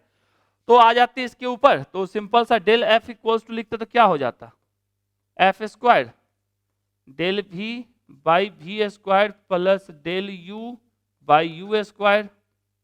अब यहां से एफ की वैल्यू कितनी है 25 है, तो 25 का स्क्वायर, और डेल यू और डेल वी की वैल्यू देके रखा है कितना है, यही क्या है डेल यू कह लो या डेल वी कह लो, तो 0.1 डिवाइडेड बाई वी की वैल्यू इतना प्लस यहां से डेल यू की वैल्यू भी 0.1 और माइनस 50 का स्क्वायर। यहां से इसको थोड़ा सा लिखते तो ऐसे लिख सकते हैं 50/2 का होल स्क्वायर, और ये हो जाता है 0.2 डिवाइडेड बाई 50 का स्क्वायर, ठीक है। और ऐसा इसलिए क्यों, क्योंकि 50 को अपन काट लेते हैं। तो यहां से यदि हम बात करें तो ये हो जाएगा 1/4 इंटू 50 का स्क्वायर इंटू 0.2 डिवाइडेड बाई 50 का स्क्वायर। ये से ये साफ हो गया। यहां से कितना मिल गया, कह सकते हैं 0.1 डिवाइडेड बाई 2। ये किसकी वैल्यू मिल गई, डेल एफ की, ठीक। अब अपने को चाहिए क्या, del F by F into 100%। तो ये डेल एफ की value 0.1 divided by 2 into F की वैल्यू कितनी है 25 इंटू 100, तो ये हो गया 25 चौक और 2 से ये, तो ये आंसर आ जाएगा 0.2। तो कितना आ जाएगा 0.2%। थोड़ा सा इधर मेजरमेंट का क्वेश्चन है, तो हर एक क्वेश्चन इजी ही तो नहीं होगा, मैक्सिमम क्वेश्चन इजी ही है, ठीक है। तो इतना ज्यादा टफ में नहीं जाना, यदि नहीं कोई क्वेश्चन बन रहा है तो एकदम ये नहीं कि हर एक क्वेश्चन को होना ही चाहिए, हर एक का कॉन्सेप्ट सीखना ही है। कुछ क्वेश्चंस किनारे में रख के भी चल सकते हैं, मैक्सिमम क्वेश्चन आपको इजी ही पूछे जाते हैं। तो सिंपल सा लेंस फॉर्मूले को यूज किया, जो गिवन डाटा उसको यूज करते हुए अपन क्या निकाल लिए, परसेंटेज एरर किसके अंदर, percentage error in focal length, ठीक है। चलिए तो इसका स्क्रीनशॉट लीजिए और आगे चलते हैं। चलिए 19 में कह रहा है according to Hooke's law of elasticity within elastic limit if the stress is increased, stress को यदि इंक्रीज किया जाता है इलास्टिक लिमिट में, ठीक है, तो ratio of stress to strain, देखो इलास्टिक लिमिट तक के लिए क्या होता है, स्ट्रेस जो होता है अपना वो डायरेक्टली प्रोपोर्शनल होता है स्ट्रेन के। तो कह सकते हैं स्ट्रेस बाय स्ट्रेस ये बराबर होता है यंग्स मॉडुलस y कहो या E से लिखो, ओके। तो आप स्ट्रेस को बढ़ाओगे तो इलास्टिक लिमिट तक अंदर रहते हैं, तो स्ट्रेस बाय स्ट्रेन का रेशियो, चाहे आप स्ट्रेस को बढ़ा लो, यहां देख रहे हो ये अपना मान लो इलास्टिक लिमिट है 0.8 तक, तो यहां तक स्ट्रेस यदि बढ़ेगा तो स्ट्रेन भी बढ़ता है, प्रोपोर्शनल होता है इलास्टिक लिमिट तक, हुक्स लॉ यही कहता है अपना। तो स्ट्रेस को यदि बढ़ाओगे तो स्ट्रेन भी बढ़ेगा। तो कह सकते हैं यदि प्रतिबल और विकृति मतलब स्ट्रेस बाय स्ट्रेन के रेशियो की बात करें इलास्टिक लिमिट तक, तो किसके बराबर होता है, यंग्स मॉडुलस के बराबर होता है, प्रत्यास्थता गुणांक, और जो किसके बराबर, इस एंगल के बराबर होता है, ये कह सकते हैं सिंपल सा tan थीटा के बराबर होता है, ओके। तो एकदम इजी सा क्वेश्चन था, तो कह सकते हैं क्या होगा, रिमेन्स कांस्टेंट, स्थिर रहेगा, क्योंकि y मटेरियल की प्रॉपर्टी होती है। तो 19 का क्या हो जाएगा D।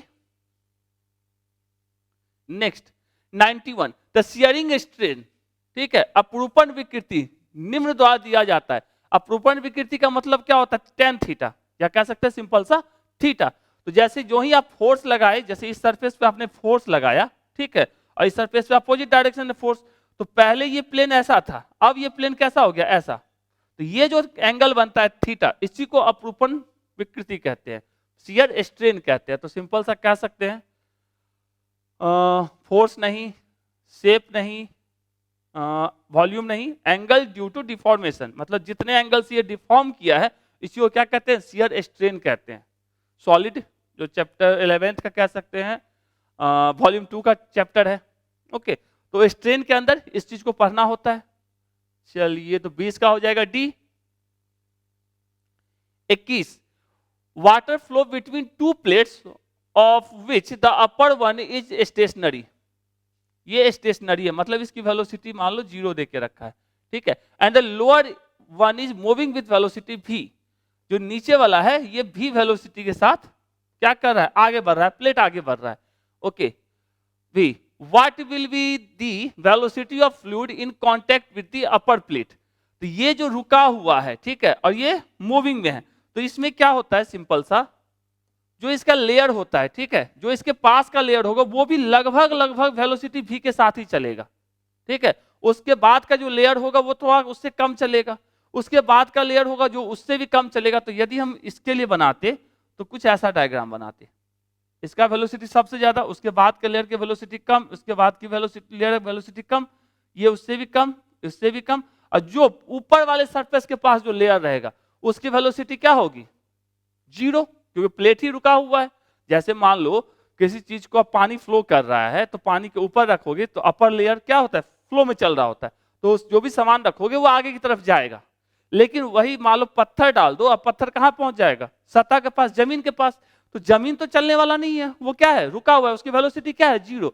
वो बंदा क्या होता है, आराम से वही टिका हुआ होता है, वो आगे नहीं बढ़ता है। क्यों, क्योंकि सरफेस की क्या है, वहां के वाटर की वेलोसिटी क्या है, कह सकते हैं 0 के आसपास है। जो एकदम कांटेक्ट में रहेगा उसकी वेलोसिटी 0, उसके जस्ट अपर जो लेयर होगा उसकी वेलोसिटी थोड़ी सी होगी, और जो सबसे जो मूविंग के पास होगा, ये जैसे बना हुआ, ये डायग्राम जो बना हुआ है, ये है इसका ऊपर का प्लेट मूविंग कंडीशन में है, इसलिए इसकी वेलोसिटी सबसे ज्यादा है। जबकि जो ये नीचे का प्लेट है वो मतलब वेलोसिटी 0 है, इसलिए इसकी वेलोसिटी सबसे कम है। तो यहाँ पे देखोगे वेलोसिटी क्या हो जाएगी, सबसे कम, और यहाँ जो मूविंग प्लेट है उसके पास का जो होगा उसकी सबसे ज्यादा, और ये क्या है, नीचे वाला जो प्लेट है वो उसकी वेलोसिटी सबसे कम। तो इसके बारे में किसे पढ़ना होता है, फ्लूइड के अंदर पढ़ना होता है, ठीक है। तो यहाँ पे क्या हो जाएगा, ऊपरी प्लेट के संपर्क में आने वाले तरल पदार्थ का वेग क्या होगा। तो जो ऊपरी प्लेट है वो रुका हुआ है, तो उसके संपर्क में जो लेयर आएगा, ठीक है, उसका क्या होगा, वेग 0 होगा। तो 0 हो गया। चलिए, तो 21 का हो गया B. Next 23, the Maxwell Boltzmann distribution, the fraction of gas molecule having energy between E and E plus del E is proportional to। तो इसको जब आप मैक्सवेल डिस्ट्रीब्यूशन के बारे में पढ़ेंगे तो वहां पे आपको मिलेगा E पे power 1/2 exponential minus E by के टी। तो ये डायरेक्ट फॉर्मूला ही है, इसको याद रखेंगे। तो 22 का क्या हो जाएगा, C। 23, the root mean square speed of a molecule of an enclosed gas is v। velocity v दे के रखा है। what will be the root mean square speed if the pressure is doubled, the temperature remains the same। Temperature को constant रखे हैं, pressure को क्या किए हैं, बढ़ा दिए।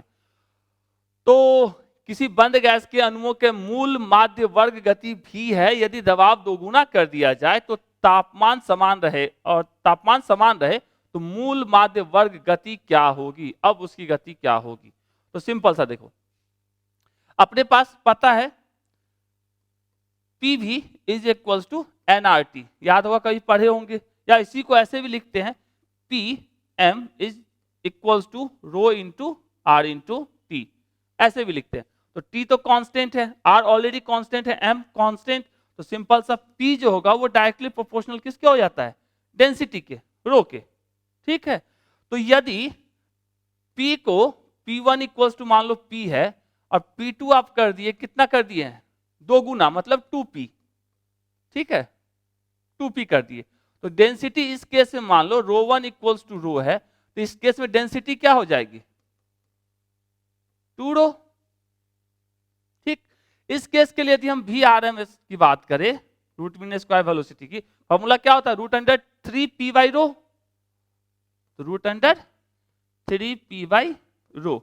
इस केस के लिए यदि हम बात करते हैं वी आर एम एस, तो ये क्या हो जाता है, रूट अंडर 3p2, ये क्या है अपना डैश मान लिए, तो ये क्या हो जाएगा p2, मतलब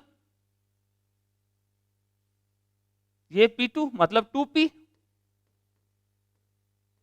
डिवाइडेड बाई क्या रो, तो रो क्या हो गया, रो 2 कितना हो गया 2 रो, तो 2 से 2 साफ, यहां क्या मिला 3p बाई रो। तो इसमें क्या अंतर है, कोई अंतर नहीं है, मतलब वेलोसिटी क्या रहेगी, आरएमएस वैल्यू जो होगी वो क्या होगी, सेम होगी। तो कह सकते हैं आरएमएस वैल्यू क्या होगी, वी आरएमएस, यहां पर भी वही था और वी डैश आरएमएस भी क्या है, भी वही होगा, किसके बराबर, वी आरएमएस के, मतलब वी के बराबर। तो सिंपल सा आंसर क्या हो जाएगा, सी। ये ऑलरेडी आपको गैसेस के अंदर पढ़ना है और कह सकते हैं केमिस्ट्री में भी पढ़ सकते हैं, फिजिक्स तो है ही अपना। तो फिजिक्स में भी आपको गैसेस के बारे में 11th के वॉल्यूम 2 में पढ़ते हैं, वहां पर आपको मिलेगा ये चीज। तो चलिए 23 का क्या हो जाएगा, सी।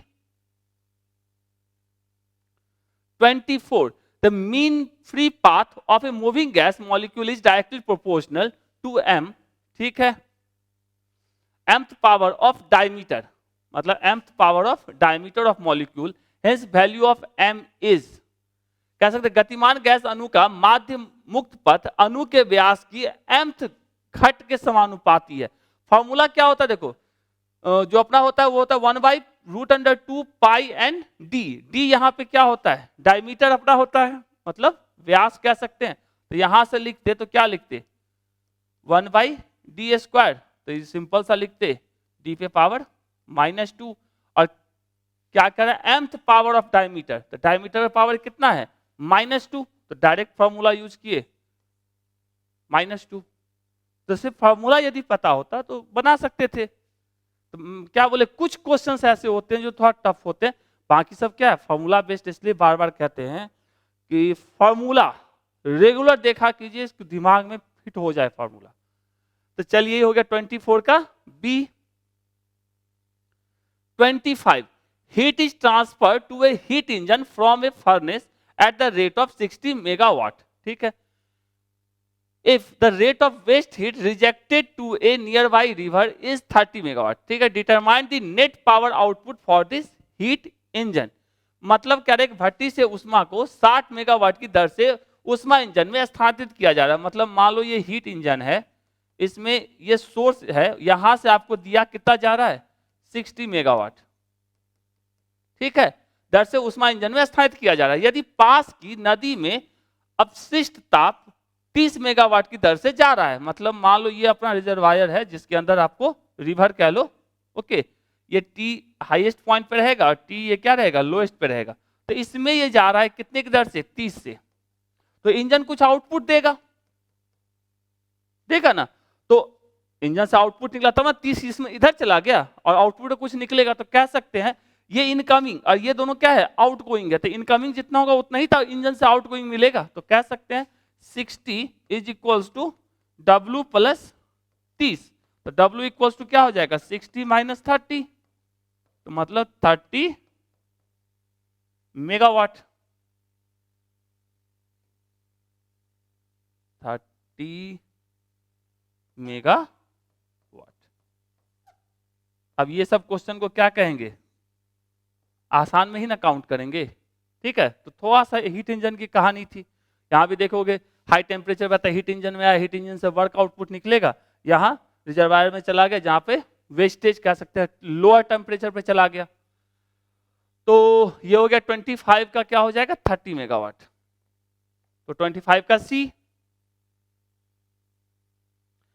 26 क्या रहा है, the resultant vibration of two particles due to SHM having same frequency and acting at right angle, frequency same है और एक्ट किसके ऊपर कर रहा है राइट एंगल पे कर रहा है, to each other represent general equation of, इसका जनरल इक्वेशन क्या होगा, तो थोड़ा सा चीजों को ध्यान में रखेंगे। फेज डिफरेंस यहां पे नहीं दिया है, फेज डिफरेंस यदि कितना का हो 0 का होगा तो ये जो इक्वेशन होगा या 0 या पाई का होगा तो इक्वेशन स्ट्रेट लाइन का आएगा, जबकि फेज डिफरेंस π/2 या 3π/2 का होगा तो जो अपना मोशन का इक्वेशन होगा वो सर्कल होगा। लेकिन यदि अदर के लिए बात करें, मतलब जहां पे आपको फेज डिफरेंस नहीं पता है, उसके लिए जो अपना होगा इलिप्टिकल अपना इक्वेशन आएगा, इलिप्स का इक्वेशन आएगा। तो यहाँ पे आपको फेज डिफरेंस नहीं दिया है तो सिंपल सा ये किसका हो जाएगा, इलिप्स का, दीर्घवृत्त का। यदि नेक्स्ट टाइम आपको दे दे फेज डिफरेंस क्लियरली 0 है, पाई है, π/2 है, 3π/2 है, तो उसके लिए अपन लोग डिसाइड कर लेंगे। जहां नहीं कुछ दिया है तो क्या करेंगे, इलिप्स लगा के चलेंगे। तो 26 का क्या हो जाएगा, C. 27, which one of the following is correct in case of stationary या स्टैंडिंग वेव कह सकते हैं। स्थिर तरंगों के मामले में निम्नलिखित से कौन सही है। सबसे पहले देखो स्थिर तरंगों के मामले में थोड़ा सा इसको ध्यान रखेंगे, ठीक है। ये जो पॉइंट दिख रहा है जहां सबसे ज्यादा विस्थापन हो रहा है इसको कहा जाता है एंटी नोड्स, जबकि जहां पे विस्थापन सबसे कम होता है इसको कहा जाता है नोड्स, ठीक है। तो यहां कह रहे हैं सबसे पहले particle at antinode have zero displacement. Antinode पे जीरो डिस्प्लेसमेंट है या नोड पे जीरो डिस्प्लेसमेंट है, नोड पे जीरो डिस्प्लेसमेंट है तो गलत। दूसरा क्या है, पार्टिकल एट एंटी नोड है मिनिमम डिस्प्लेसमेंट। एंटी नोड पे तो मैक्सिमम मिलता है अपने को, ठीक। तो पार्टिकल एट एंटी नोड है maximum displacement, antinode maximum displacement दे रहा है तो कह सकते हैं एंटी नोड पे डिस्प्लेसमेंट क्या होता है, मैक्सिमम होता है। तो आंसर क्या हो जाएगा, सी। एकदम कह सकते हैं सब बेसिक सा क्वेश्चन सब है, ठीक है, एकदम इजी इजी वाला सब क्वेश्चन। तो 27 का क्या हो जाएगा, C. Next 28, for a stationary medium when source of sound moving, medium क्या है अपने पास, स्टेशनरी है, रुका हुआ मीडियम है, ठीक है। When a source of sound moving away from A study listener, मतलब रुका हुआ इंसान से सोर्स क्या है, मूव कर रहा है, दूर जा रहा है।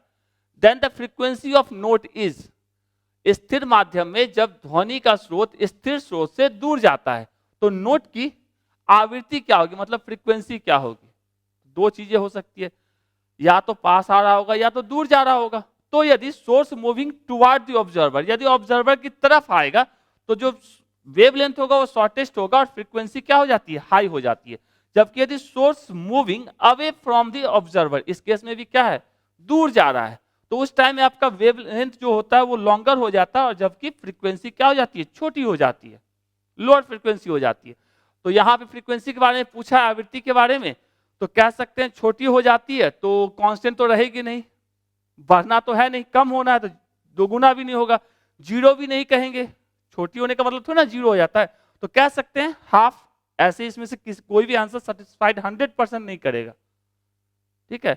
चारों में से कोई भी कह सकते हैं 100% सेटिस्फाइड नहीं करेगा, क्योंकि जीरो होगा नहीं, इतना भी कम तो नहीं होगा, अभी दूर जा ही रही है, थोड़ी कि बिल्कुल भी फ्रीक्वेंसी नहीं होगी। तो कह सकते हैं कम होगी तो हाफ के साथ जा सकते हैं, ठीक है। तो कह सकते हैं 28 का क्या हो जाएगा, डी।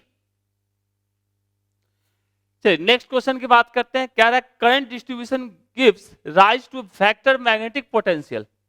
मैग्नेटिक पोटेंशियल के लिए ए बराबर आपको देख के रखा है this, then the magnetic field B at a point 125, मतलब एक धारा वितरण सदिश चुंबकीय विभव ए बराबर इतना देकर रखा है, कुछ जन्म देता है, तो बिंदु 125 पर चुंबकीय क्षेत्र बी का मान क्या होगा।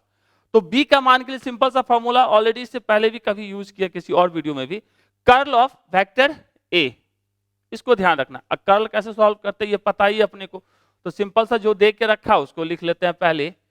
तो देखिए क्या रखा है, ए बराबर एक्स स्क्वायर वाई आई प्लस एक्स वाई स्क्वायर जे प्लस 4xy के, ठीक है। और पॉइंट आपको देख के रखा है, मान लो पी पॉइंट है, वो दिखा है 1 2 5, ठीक है। अब कर्ल निकालना है, B equals to vector A, तो सिंपल सा लिखेंगे। इसको लिखने का तरीका कैसा होता है, इसको मैट्रिक्स के फॉर्म में, डिटर्मिनेंट्स के फॉर्म में लिखेंगे, तो सिंपल सा आई जे के, और ये हो जाएगा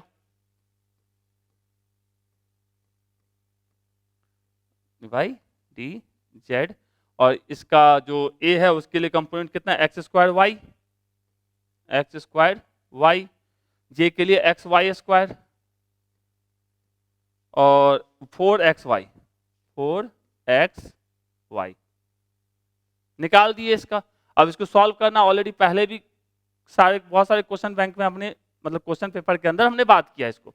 तो निकालने के लिए सिंपल सा i इसको करेंगे तो क्या हो जाएगा, इस दोनों का डिफरेंशिएशन, तो 4xy बाई क्या हो जाएगा, सिंपल सा इन दोनों का प्रोडक्ट, तो minus d x y square by minus i के बाद जे, ये हो जाएगा जे वाले की बात करें तो इस दोनों का 4xy बाई कह सकते हैं xy x माइनस कौन सा हो जाएगा, इसका हो गया, अब इसका होगा तो और ये क्या आ जाएगा एक्स स्क्वायर वाई और प्लस आई जे के बाद के को लेंगे तो ये दोनों, तो एक्स वाई स्क्वायर माइनस इन दोनों का एक्स स्क्वायर वाई। अब इसको सॉल्व करके लिख लेते हैं, तो i के साथ इसको डिफरेंशिएट करेंगे तो y वाला कहानी खत्म, तो यहां से मिलेगा आपको 4x और यहां से मिल जाएगा z इसमें है नहीं तो कांस्टेंट 0 माइनस j, यहां x है तो यहां से 4y और इसमें x नहीं है तो कहानी खत्म, मतलब z नहीं है तो कहानी खत्म, मतलब -0 प्लस k, इसमें x है तो y स्क्वायर और यहां y है तो यहां से मिल जाएगा -x स्क्वायर। ठीक, अब इसको कितना आ गया अपना, ये आ गया 4xi माइनस 4yj और plus y square plus plus plus y square minus x square पर कितना, अब x, y और z की वैल्यू आपको देख के रखा है क्वेश्चन में, x की वैल्यू 1, 2 और 5, तो x की वैल्यू 1 है तो मतलब 4 into 1 i minus 4 into j की y की वैल्यू कितनी है 2, j प्लस y की वैल्यू 2 है तो 2 का स्क्वायर माइनस 1 का स्क्वायर के, ये हो गया 4i माइनस 8j और ये हो गया 4 माइनस कह सकते हैं प्लस 3 के, तो 4i minus 8j plus 3k कौन सा आया d। तो ये ऑलरेडी वेक्टर के केस में भी आप पढ़ते हैं, ठीक है, तो कर्ल इस तरीके से निकाला जाता है, तो आप आराम से इसको निकाल सकते हैं और आपका आंसर कितना आ जाएगा 4i minus 8j plus 3k, तो 29 का क्या आंसर हो जाएगा डी। समझे थोड़ा सा, ऑलरेडी इस टाइप के क्वेश्चंस प्रीवियस एस्टेट के वीडियो में भी हो चुका है। अब इसको सॉल्व करने यदि नहीं आता है तो थोड़ा सा सीख लीजिए।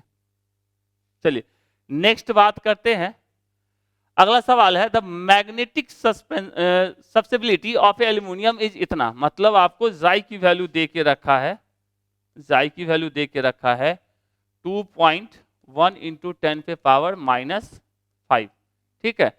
दी permeability and relative permeability are respectively, आपको परमिएबिलिटी मतलब म्यू पूछ रहा है क्या होगा और रिलेटिव परमिएबिलिटी क्या होगा ये पूछ रहा है, तो फॉर्मूला याद है तो डायरेक्ट बनेगा।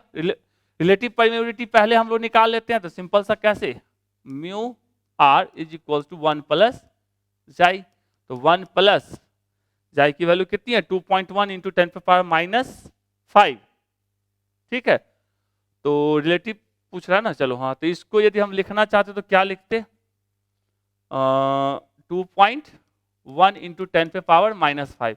अब इसको जोड़ना एक अपने ही महान काम है, तो इसको हम ऐसे लिख सकते हैं 1 प्लस 0.00002 लिख सकते हैं ना, 1 2 3 4 5 1 इतना। अब जोड़ सकते हैं ना, ये हो जाएगा 1.0000021। तो म्यू आर इतना आ गया। तो म्यू आर कौन सा है इसके बराबर, इस दोनों का सेम है, तो चलो ये दोनों तो खत्म। अब दूसरा पूछ रहा है किसका, परमिएबिलिटी म्यू। तो म्यू इक्वल्स टू क्या होता है, म्यू इज इक्वल्स टू, इस वाले फॉर्मूले से यदि आप चलते हो, mu equals to mu naught into mu R. Mu naught की वैल्यू कितनी, 4 पाई इंटू 10⁻⁻7, क्योंकि म्यू नॉट बाई 4 पाई 10⁻⁻7 होता है। तो 4 पाई इंटू 10⁻⁻7 और म्यू आर की वैल्यू कितनी आई, 1.0000021। अब इसको सॉल्व करेंगे तो कितना आएगा, इसको जब आप सॉल्व कीजिएगा तो कितना आएगा भाई, कह सकते हैं इसको जब सॉल्व करेंगे आएगा 12.56 इंटू 10⁻⁻7 12.56, तो 12.56 कह सकते हैं 12.6। तो आंसर क्या हो जाएगा, ये तो अपना मिल गया ये वाला। इसको सॉल्व करेंगे कितना मिलेगा, 12.56 इंटू 10⁻⁻7। ठीक है, 4 पाई की वैल्यू कैलकुलेट करोगे, +1 करना है ना, 1 2 3 4 5 6 7। तो यदि हम 4 पाई निकालते हैं, 4 पाई 12.566 अप्रोक्स इसी के बराबर आएगा 10⁻⁻, क्योंकि 10⁻⁻7 के टर्म में लोगे तो ये हो जाएगा 0.1। ठीक है, उसको जोड़ो नहीं जोड़ो क्या फर्क पड़ता है। और ये 4 पाई की वैल्यू कितनी है, 12.56 के आसपास, तो इसके हिसाब से ये आंसर आ जाएगा। तो आंसर क्या हो जाएगा, 12.6 इंटू 10⁻⁻7। ये सिर्फ ये दोनों फार्मूला आपको मैग्नेटिज्म के अंदर पढ़ना है 12th में। तो यदि याद है तो डायरेक्ट आप पुट करके निकाल सकते। थोड़ा सा इसको कैलकुलेट करने में थोड़ा मेहनत लगेगा। मेहनत क्या लगेगा, 4 पाई को सॉल्व करेंगे तो अपना आ ही जाएगा। 4 3.1 तो 4 बार, हाँ ठीक तो है, ओके। तो 30 का हो जाएगा C। 31 a pair of adjacent coil has a mutual induction of 1.5 Henry. मतलब म्यूचुअल इंडक्शन आपको दे के रखा है, M की वैल्यू के दे के रखा है 1.5 हेनरी। ठीक है, if the current in one coil change from इतना टू इतना, तो मतलब I1 की बात करें तो वो दिया है 0 एम्पियर, और I2 की बात करें तो वो दिया है 20 एम्पियर, और टाइम दे के रखा है 0.5 सेकेंड। ठीक है, then what is the change in magnetic link with the other coil. कह सकते हैं मैग्नेटिक लिंक कहिए या चुंबकीय फ्लक्स, मैग्नेटिक फ्लक्स में क्या चेंज होगा। तो हम लोग को पता है EMF का फॉर्मूला क्या होता है, -d∅dt। ठीक है, या माइनस में लिखो, मॉड ले लेते हैं सिंपल सा, या कह सकते हैं M di/dt। dt से dt साफ, तो d∅ इक्वल्स टू क्या हो जाएगा, M di। तो M का M, di का मतलब I2 माइनस I1। M की वैल्यू दे के रखा है कितना, 1.5। I2 की वैल्यू कितनी दे के रखा है, 20 माइनस 0, ये हो गया 1.5 इंटू 20, तो लिख सकते हैं 15 इंटू 2, तो 30 वेबर। तो 30 वेबर कौन सा हो जाएगा, ये 31 का समझ में आया। एकदम सिंपल सा फॉर्मूला बेस्ड क्वेश्चन था। तो d∅dt इंड्यूस्ड EMF का फॉर्मूला होता है, या सिंपल सा EMF इक्वल्स होता है -d∅dt इंड्यूस्ड EMF के लिए। तो माइनस को हमने मॉड लगा लिया, तो क्या कह सकते हैं, सिंपल सा इतनी सी कहानी। ठीक है, तो 30 वेबर लिख लो, यहां भी वेबर। तो 31 का आंसर क्या हो जाएगा, A। ठीक है, 32 what is the unit of, तो इसकी इकाई पूछ रहा है, तो दोनों की इकाई हम यहां लिखे हैं पर मीटर और एम्पियर पर मीटर। यदि सॉल्व करेंगे तो क्या होगा, एम्पियर पर मीटर इंटू पर मीटर, तो ये हो जाएगा एम्पियर पर मीटर स्क्वायर, तो लिख सकते हैं एम्पियर पर मीटर स्क्वायर। 32 का क्या हो जाएगा, C। ये तो यूनिट याद करने पर डिपेंड करता है। नेक्स्ट क्या रहा है, electric field in terms of scalar potential phi and vector potential A is given by. ये भी आपको डायरेक्ट याद रखेंगे फॉर्मूले को, ये होता है -d∅ del phi dA/dt minus के टर्म में, तो इसका आंसर क्या होगा? फर्स्ट। याद रखना है इसको, डायरेक्ट फॉर्मूला। तो 33 का हो जाएगा ए। 34, ब्रूस्टर कोण को इस प्रकार से व्यक्त किया जाता है। ब्रूस्टर एंगल ऑलरेडी जब आप पढ़ोगे क्या चीज, लाइट के अंदर पढ़ेंगे, उस टाइम में आपको पोलराइजेशन के केस में पढ़ना होता है, तो वो होता है tan इनवर्स n2/n1। तो कह सकते हैं 34 का B. 35, differential form of the Gauss law for the magnetic field is, चुंबकीय क्षेत्र के लिए गॉस के नियम का अवकलित रूप क्या होता है? ये होता है divergent of magnetic field is always zero. The divergent of magnetic field is always zero. तो डाइवर्जेंट ऐसे लिखते हैं और कर्ल क्रॉस वाले से लिखते हैं, अभी जस्ट पीछे देखे थे। तो divergent is equals to zero, तो आंसर क्या हो जाएगा? 35 का ए। नेक्स्ट क्वेश्चन कह रहा है the resistance of 100 ohm and inductance 20 milli henry and battery of EMF 10 volt are connected in series. ठीक है, choose the correct option for time constant. Time constant मतलब कह सकते हैं टाउ। ठीक है, टाइम कांस्टेंट मतलब यहां पे इसको लिखा गया है टीसी में। Okay okay, maximum current in the circuit मतलब आई नॉट की वैल्यू क्या होगी? ओके, और उसके बाद आपको time required to attend 99% of its maximum value. ठीक है, कितना टाइम लगेगा 99% पे लाने के लिए? आपको लॉ की वैल्यू दे के रखा है, तब यहाँ पे चलिए कम से कम एक बना सकते हैं यहाँ पे। तो सबसे पहले यदि हम टीसी की बात करें, इसी को हम लोग टाउ से लिखते हैं। फॉर्मूला क्या होता है इसका? L/R। ठीक है, L/R। और इंडक्टेंस कितना दे के रखा है? 20 मिली हेनरी। तो दे के रखा है मतलब 20 डेसी सेंटी मिली, मतलब कह सकते हैं -3 डिवाइडेड बाय रेजिस्टेंस कितना दे के रखा है? 100 ओम बाई 100। ये कितना हो जाएगा? 2 × 10 पे पावर, कह सकते हैं इसको सॉल्व करेंगे -2 × 10 पे पावर, नीचे वाला ऊपर जाएगा तो -2, तो कह सकते हैं 2 × 10 पे पावर -4। ठीक है, तो 2 × 10 पे पावर -4, तो ये खत्म। अब रह गया सवाल ए और बी में, दोनों में सेम है, ये भी सेम है। यदि हम आई नॉट की वैल्यू निकालते तो V इक्वल्स हम लोग क्या जानते हैं? I × R। तो I बराबर क्या होता है? V/R। तो यहां से I की बात करते तो क्या हो जाता? सिंपल सा E/R। तो E की वैल्यू कितनी होती है? E की वैल्यू आपको दिया है पोटेंशियल 10 वोल्ट, यहां दिया है ना 10 वोल्ट EMF, तो 10 और रेजिस्टेंस कितना दिया है? 100 ओम। 100, तो ये क्या हो जाएगा? 10 पे पावर -1 या लिख सकते हैं 0.1 एम्पियर करंट है। तो इस दोनों में देखा जाए तो 0.1 इसमें भी है, 0. इसमें भी है। अब तो तीसरा भी निकालना पड़ेगा क्या? तो चलिए तीसरे के लिए आगे चलते हैं नेक्स्ट स्लाइड पे। तो पहला ये, दूसरा ये। चलिए अब आगे थोड़ा सा इसकी बात करते हैं। इसी क्वेश्चन में जो अभी हमने किया, हमने 2 पार्ट कर लिया, अब तीसरे पार्ट की बात करते हैं। तो इसमें क्या पूछा गया था भैया? आपको टी पूछा गया था जब 99% किसका? मैक्सिमम वैल्यू का हो जाता है। तो अपने को फॉर्मूला क्या पता है? I equals to I0, simple सा 1 - e टू द पावर -t/टाउ। अब I के बारे में क्या बोला है कि 99% ऑफ इस मैक्सिमम वैल्यू, मतलब I0 का मैक्सिमम वैल्यू, मतलब I0 मैक्सिमम वैल्यू है, इसका 99% मतलब कह सकते हैं 0.99 I0 is equals to I0 1 - e पे पावर -t/टाउ।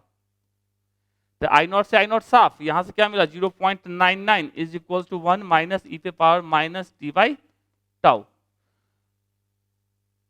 चलो इसकी क्या जरूरत रहेगी?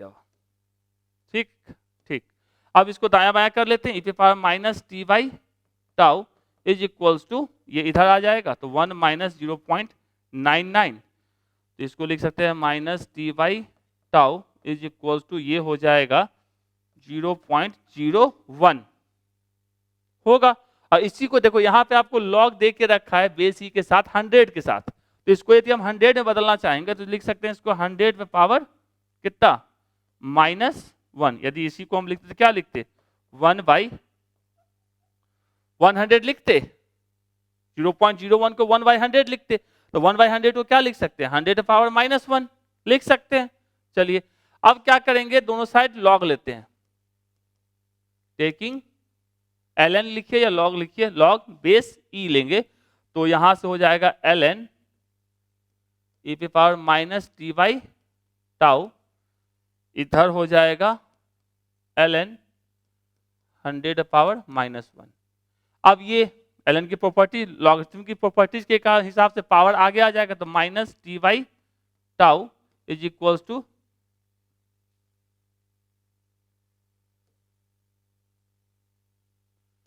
Into ln e is equals to यहां से -1 ln 100, ln 100 लिखिए या log 100 बेस e लिखिए, ठीक है, log बेस e 100 लिखिए। तो यहां से क्या हो गया, log ln की e की वैल्यू कितनी होती है, 1 होती है, तो यहां से हो गया -t/τ इज इक्वल्स टू कितना, और log 100 की वैल्यू, चलो माइनस से माइनस साफ कर लेते हैं,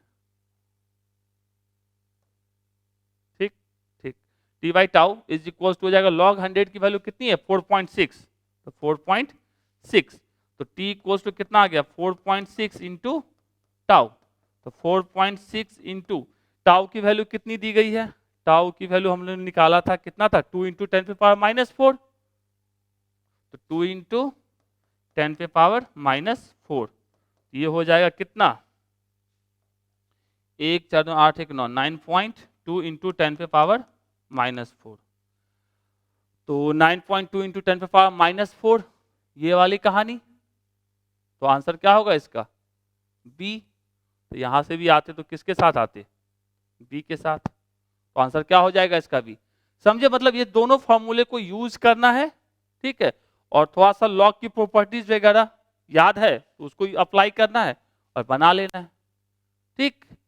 तो सब क्वेश्चन तो उतना ही आसान नहीं ना मिलेगा जितना आप सोच रहे हो कि 10th 11th वाला जो क्वेश्चन का लेवल रहता है उस टाइप से, तो कुछ क्वेश्चंस थोड़ा मेहनत भी करवाता है, टाइम भी लेता है, कुछ क्वेश्चन देखे होंगे एक मतलब 1 मिनट क्वेश्चन पढ़ने और जवाब देने से ज्यादा टाइम नहीं लगने वाला है।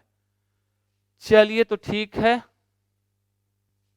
Next 37 choose the correct option, सही विकल्प चुने। Jockey is sliding contact device, सही बात है, जॉकी क्या होता है स्लाइडिंग कॉन्टैक्ट डिवाइस ही होता है। कहते हैं Kirchhoff's law are equally applied to AC as well as DC, ये भी बात सही है, तो कह सकते हैं both jockey is sliding contact device and Kirchhoff's law are equally applied to AC and AC as well as DC, मतलब जॉकी एक स्लाइडिंग संपर्क उपकरण है, मतलब स्लाइड करने वाला उपकरण होता है, और किरचॉफ्स का नियम एसी और डीसी परिपथ में समान रूप से लागू होते हैं, दोनों सही है, तो भैया सही बात है, दोनों सही है, इसका आंसर क्या हो जाएगा 37 का सी।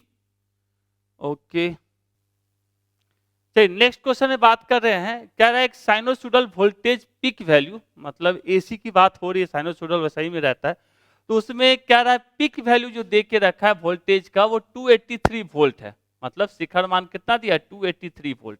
तो जो गिवन है उसको सबसे पहले लिख लेते हैं, ठीक है, तो आपको सबसे पहले V0 जो दिया है वो कितना दिया है 283 वोल्ट, कहीं पे आपको E0 भी लिखा हुआ मिल सकता है, कोई बात नहीं है, दोनों भावनाएं एक ही होती है, EMF लिखिए चाहे वोल्टेज लिखिए, ठीक है। फ्रीक्वेंसी 50 हर्ट्ज, तो फ्रीक्वेंसी भी आपको देख के रखा है 50 हर्ट्ज, खुशी की बात है।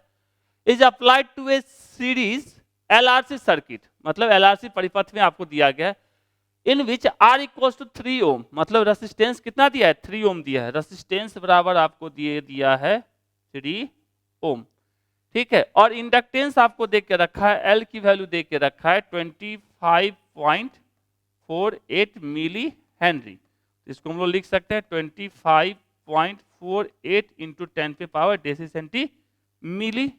सेंटी मिली, मतलब -3 हेनरी, ठीक है, और कैपेसिटेंस दिखा रखा है 796, सी की वैल्यू देखा 796, क्या दिया माइक्रोफेराड, तो ये हो जाएगा 796 इंटू 10 पे पावर -6 फेराड देख के रखा है, ठीक है, अच्छी बात है।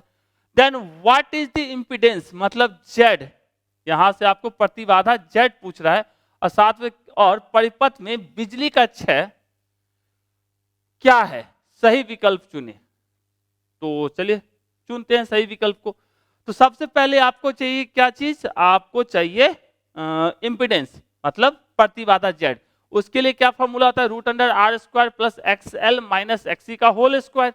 तो सबसे पहले R तो पता है अपने को, पता है, XL और XC नहीं पता है, तो XL बराबर क्या होता है, इक्वल होता है ओमेगा L। ओमेगा की वैल्यू क्या होती है, 2 pi into frequency into L। तो 2 पाई फ्रीक्वेंसी कितना दिया है 50 हर्ट्ज और L कितना दिया है 25.48 इंटू 10 पे पावर माइनस 3, 25.48 इंटू 10 पे पावर माइनस 3। अब इसको जब सॉल्व करेंगे तो सॉल्व करने के बाद ये आ जाएगा, ये आता है 7.99, इसको हम अप्रॉक्स 7.99 या इसको हम अप्रॉक्स में 8 ओम लिख लेते हैं। ठीक है, एक्सएल या एक्ससी सबका यूनिट क्या होता है, सेम ही होता है। उसी तरह यदि हम एक्स सी निकालते हैं वो होता है 1 बाई ओमेगा सी और 1 by 2 pi into frequency into C. तो यहां से यदि हम लिखते तो क्या होता है 1 बाई 2 पाई, फ्रीक्वेंसी कितना है 50 और सी की वैल्यू कितनी दी गई है 796 इंटू 10 पे पावर माइनस 6, 796 इंटू 10 पे पावर माइनस 6। ठीक है, इसको जब आप सॉल्व करोगे तो ये आएगा 3.99 या कह सकते हैं सिंपल सा 4 ओम कह सकते हैं, ये अप्रॉक्स 4 ओम आता है। ठीक है, तो 7.99 इसका आता है 3.99, जब आप सॉल्व कीजिएगा तो इसको सॉल्व करने के बाद 4 ओम आ जाता है। तो आपको एक्सएल पता चल गया, एक्सी पता चल गया, आर पता है, सब पता है। तो इंपेडेंस निकालना तो जेड बराबर फॉर्मूला है उसमें रख देते हैं। तो इंपेडेंस का फॉर्मूला क्या होता है, जेड इक्वल्स टू सिंपल सा root under R square plus XL minus XC का होल स्क्वायर।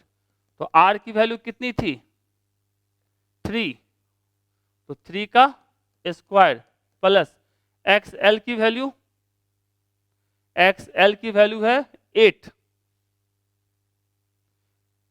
8 का 8 माइनस और XC की वैल्यू कितनी है 4, 8 माइनस 4 का स्क्वायर। याद ये वाला फॉर्मूला रखना है। ठीक है, तो यहां से आ गया, सॉल्व करेंगे तो ये आ जाएगा 9 प्लस ये आ जाएगा 16, तो रूट अंडर 9 प्लस 16 कितना 25, ये हो जाएगा 5 ओम। तो 5 ओम तो दो में है, मतलब ये कहानी खत्म हो गई, ये कहानी खत्म हो गई। अब दूसरा क्या पूछ रहा था अपने को, कह रहा था सिंपल सा पावर।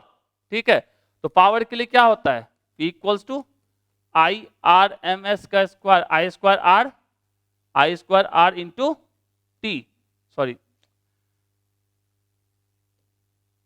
आई square R into T work का होता है, तो आई स्क्वायर आर। अब आई कैसे निकलेगा, तो आई निकालने के लिए सिंपल सा हम लोग क्या जानते हैं V equals to I into R. ठीक है, तो इंपिडेंस के टर्म में यदि लिखते तो आई इक्वल्स टू लिखते आई इंटू सिंपल सा जेड। तो यहां से अपने को आई बराबर क्या होता ई बाई जेड या सिंपल सा V बाई जेड। तो ये फॉर्मूला V नॉट के लिए होता है, हमको आई आर एम एस में चाहिए, तो V बराबर क्या लिखते I R M S is equal to लिखते V नॉट बाई रूट 2, क्योंकि आई आर एम एस यहाँ चलो ऐसे पहले लिख लेते हैं,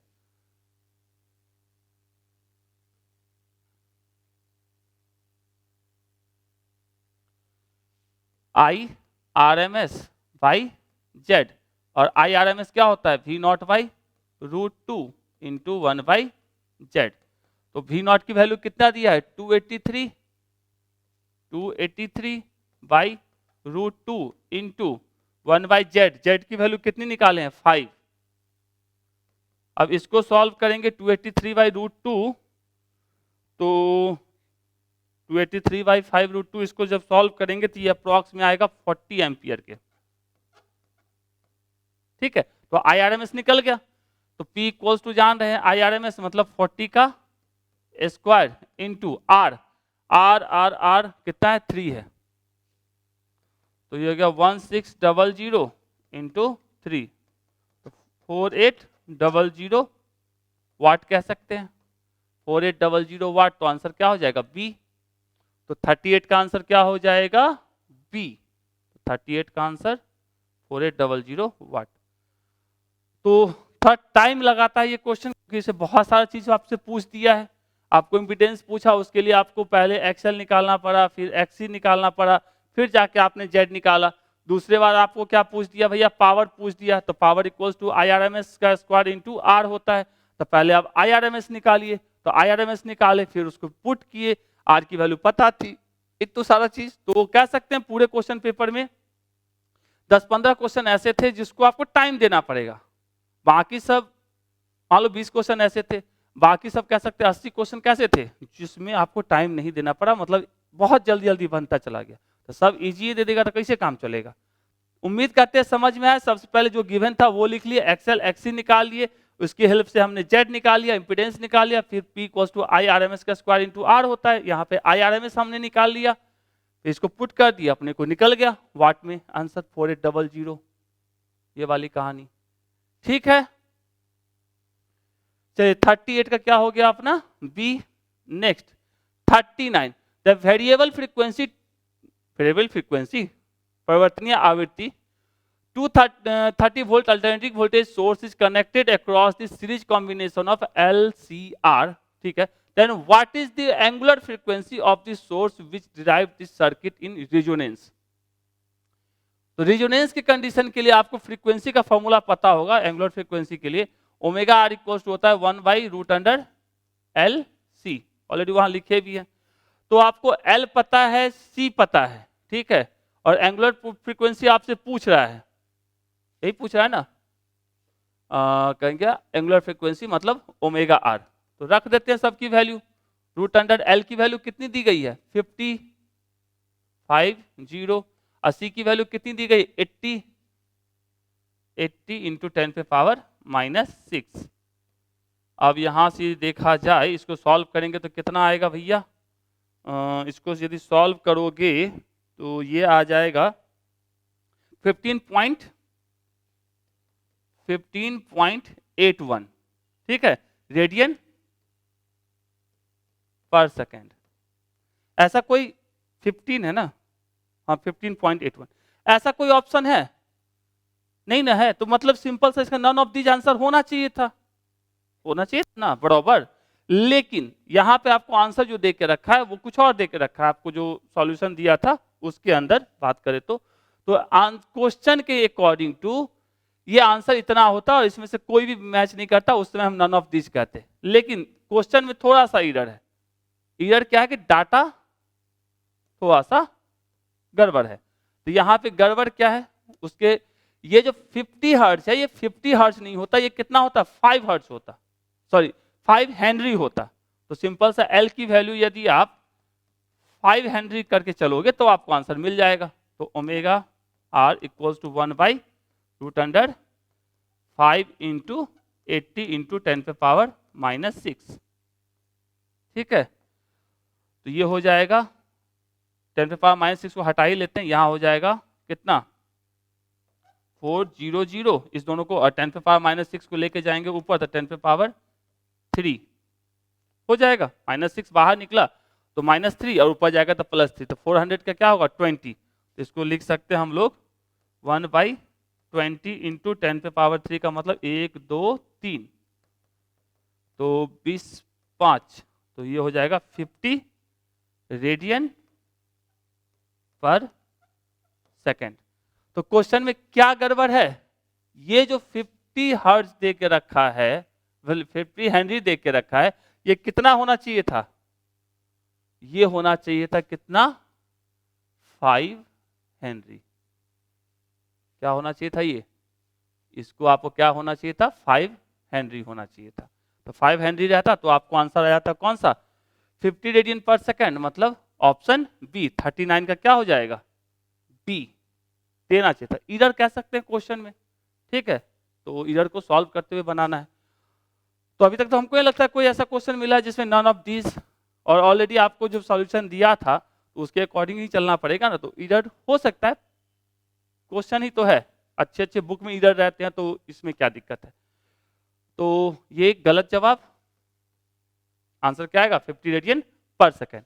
तो 39 हो गया अपना। चलिए 40 कह रहा है circular fringe in Michelson interferometer are observed when mirror are. Michelson व्यक्तिकरण मापी में वृत्ताकार फ्रिंज दिखाई देता है। देखो ऐसा कुछ होता है, ठीक है। इसमें ये जो दोनों होते हैं, ये दोनों मिरर होते हैं, दोनों एक दूसरे के परपेंडिकुलर होता है, ठीक है। बीच में एक बीम स्प्लिटर लगा हुआ रहता है, ये अपना लाइट सोर्स होता है। इसी को थोड़ा सा क्या करते हैं, आगे पीछे करके देखते हैं, तो उससे क्या होता है, आपको यहाँ पे सर्कुलर फ्रिंज मिलता है। यहाँ गोल गोल दिख रहा है, तो कह सकते हैं जो मिरर होते हैं क्या होते हैं, एक दूसरे के एग्जैक्टली परपेंडिकुलर। 40 का क्या हो जाएगा, ए, ठीक है। और इसका यूज कहाँ किया जाता है, स्पीड को मेजर करने के लिए, वेवलेंथ या डिस्टेंस या रिफ्रैक्टिव इंडेक्स, इन सब जगहों पे इसको यूज किया जाता है, तो ध्यान में रखेंगे। नेक्स्ट क्या रहा है, the distance between two consecutive crest in a wavelength train produced in a string is 5 metre. मतलब दो लगातार क्रिस्ट, मतलब कह सकते हैं सिंपल सा, तो यहां से लेके यहां तक के लेंथ को क्या कहा जाता है, वेवलेंथ। ये हो गया अपना दे के रखा है 5 सेंटीमीटर, ठीक है।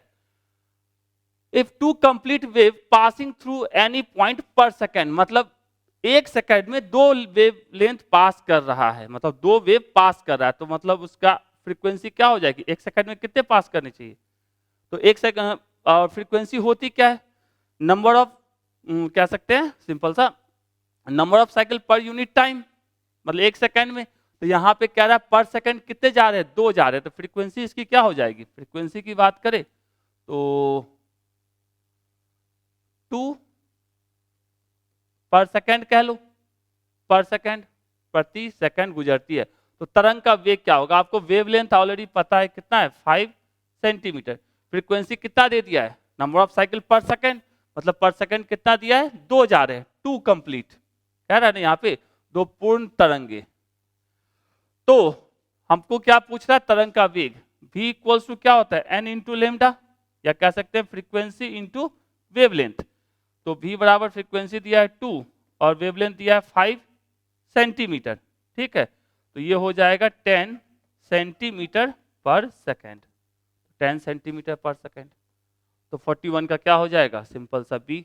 तो यहाँ पे आपको जो क्वेश्चन लैंग्वेज के अंदर ही आपको देख के रखा है कि फ्रीक्वेंसी क्या होगी, ठीक है, वेवलेंथ कैसा होगा, तो ऑलरेडी वेवलेंथ के क्लियरली कह दिया, दो क्रमागत शिखरों के बीच की दूरी 5 सेंटीमीटर। दो क्रमागत शिखरों के बीच की दूरी जो होती है उसी को क्या कहते हैं, तरंगदैर्घ्य कहते हैं, वेवलेंथ कहते हैं। ओके, तो उम्मीद करती है समझ में आया, छोटी सी कहानी। 42 the fringe width in young double slit experiment increased when. Fringe का विड्थ जो हम लोग यहाँ देखो डार्क फ्रिंज या ब्राइट फ्रिंज की बात करें उसकी होती है। ओके, यंग के डबल स्लिट प्रयोग में फ्रिंज की चौड़ाई बढ़ जाती है, किससे बढ़ती है, देखो फ्रिंज की चौड़ाई, ये फ्रिंज विड्थ का फॉर्मूला है डार्क या ब्राइट के लिए। तो यदि डी मतलब यहां से यहां के बीच की दूरी को बढ़ा दिया जाएगा तो फ्रिंज विड्थ बढ़ेगा। तो मतलब कह सकते हैं सबसे पहले कह रहा है तरंग दैर्घ्य में वृद्धि हो जाती है। तरंग दैर्घ्य के साथ क्या है, स्वाभाविक है फ्रिंज विड्थ डायरेक्टली प्रोपोर्शनल किसके साथ है, तरंग दैर्घ्य के साथ है। तो मतलब ये तो बात सही है भैया, तरंग दैर्घ्य बढ़ेगा तो फ्रिंज विड्थ भी बढ़ेगा।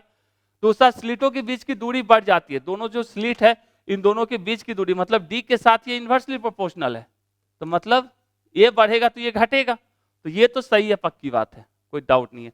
Distance between the source and screen, ये सोर्स है, यहाँ सोर्स है यहाँ स्क्रीन है, इन दोनों के बीच की दूरी यदि बढ़ जाए तो ये कह सकते हैं इसको कैपिटल डी कहते हैं, ये डायरेक्टली प्रोपोर्शनल डी के होता है। तो इन दोनों के बीच की दूरी, स्रोत और स्क्रीन के बीच की दूरी क्या कर रहा है, डिक्रीज करने की बात। बढ़ जाती, डायरेक्टली प्रोपोर्शनल है, बढ़ जाती तो फ्रिंज विड्थ बढ़ता, लेकिन यहाँ क्या है घट जा रही है, तो भैया नहीं, ये भी गलत, ये भी गलत। The width of the slit is increase, width बढ़ाने से कहीं पर भी फॉर्मूला में कोई ऐसा चर्चा नहीं है, तो कह सकते हैं ये भी गलत। और आंसर क्या हो जाएगा 42 का ए। फॉर्मूला यूज कीजिए, डायरेक्ट सोचना है कि भैया डी के साथ क्या रिलेशन है, वेवलेंथ के साथ क्या रिलेशन है, स्मॉल डी के साथ क्या रिलेशन है। तो 42 का क्या हो जाएगा ए। 43 the window which can transmit all the incident light without any reflection is called, इसको कहा था ब्रूस्टर खिड़की, क्या कह सकते हैं, ब्रूस्टर विंडो। तो 43 का क्या हो जाएगा सी। नेक्स्ट कह रहा है which of the following phenomenon can only be seen in transverse wave, मतलब निम्नलिखित में से कौन सी घटना केवल अनुप्रस्थ तरंगों में देखी जाती है? कौन सी घटना होती है? पोलराइजेशन होता है, जो अनुप्रस्थ तरंग में ही सिर्फ देखी जाती है, क्योंकि इसके पास क्या होता है, दो डायरेक्शन होता है, दोनों डायरेक्शन एक दूसरे के परपेंडिकुलर। जैसे यहां देखोगे एक ये वाला डायरेक्शन है ब्लू वाला, और एक क्या है ये वाला। तो जब पोलराइजेशन होगा तो उसमें ये येलो वाला पास कर जाएगा, ये ब्लू वाला क्या करेगा, पास नहीं करेगा। तो 44 का D. 45, the volume of nucleus is an atom is proportional to, किसी परमाणु के नाभिक का आयतन उसके समानुपाती होता है। किसके समानुपाती होता है?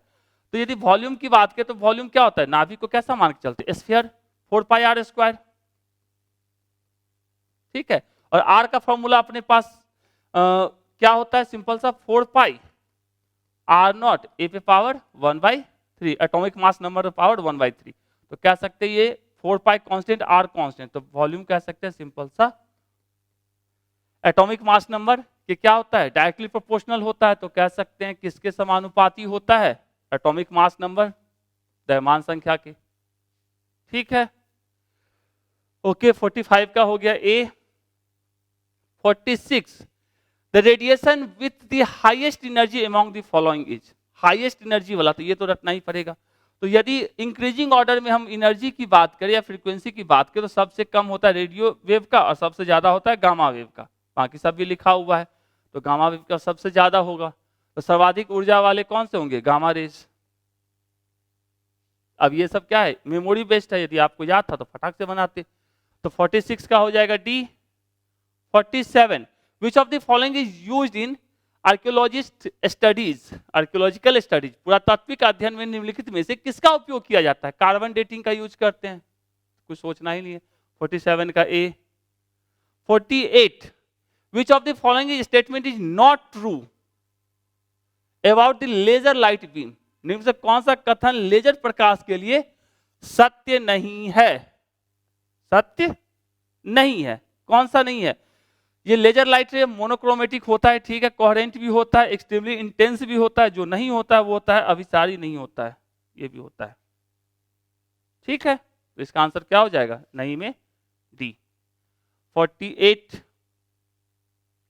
चलिए 49, the wavelength lambda associated with A particle of mass m moving with velocity v, wavelength का रिलेशन किसके साथ, मास के साथ कह रहा है, वेग का द्रव्यमान के साथ कह रहा है। तो हम लोग को पता है लेमडा इक्वल्स टू h/p होता है, तो लेमडा इक्वल्स टू क्या होता है, h/p। अब p इक्वल्स टू क्या होता है, मास इनटू वेलोसिटी। तो आंसर ऐसा हो जाता।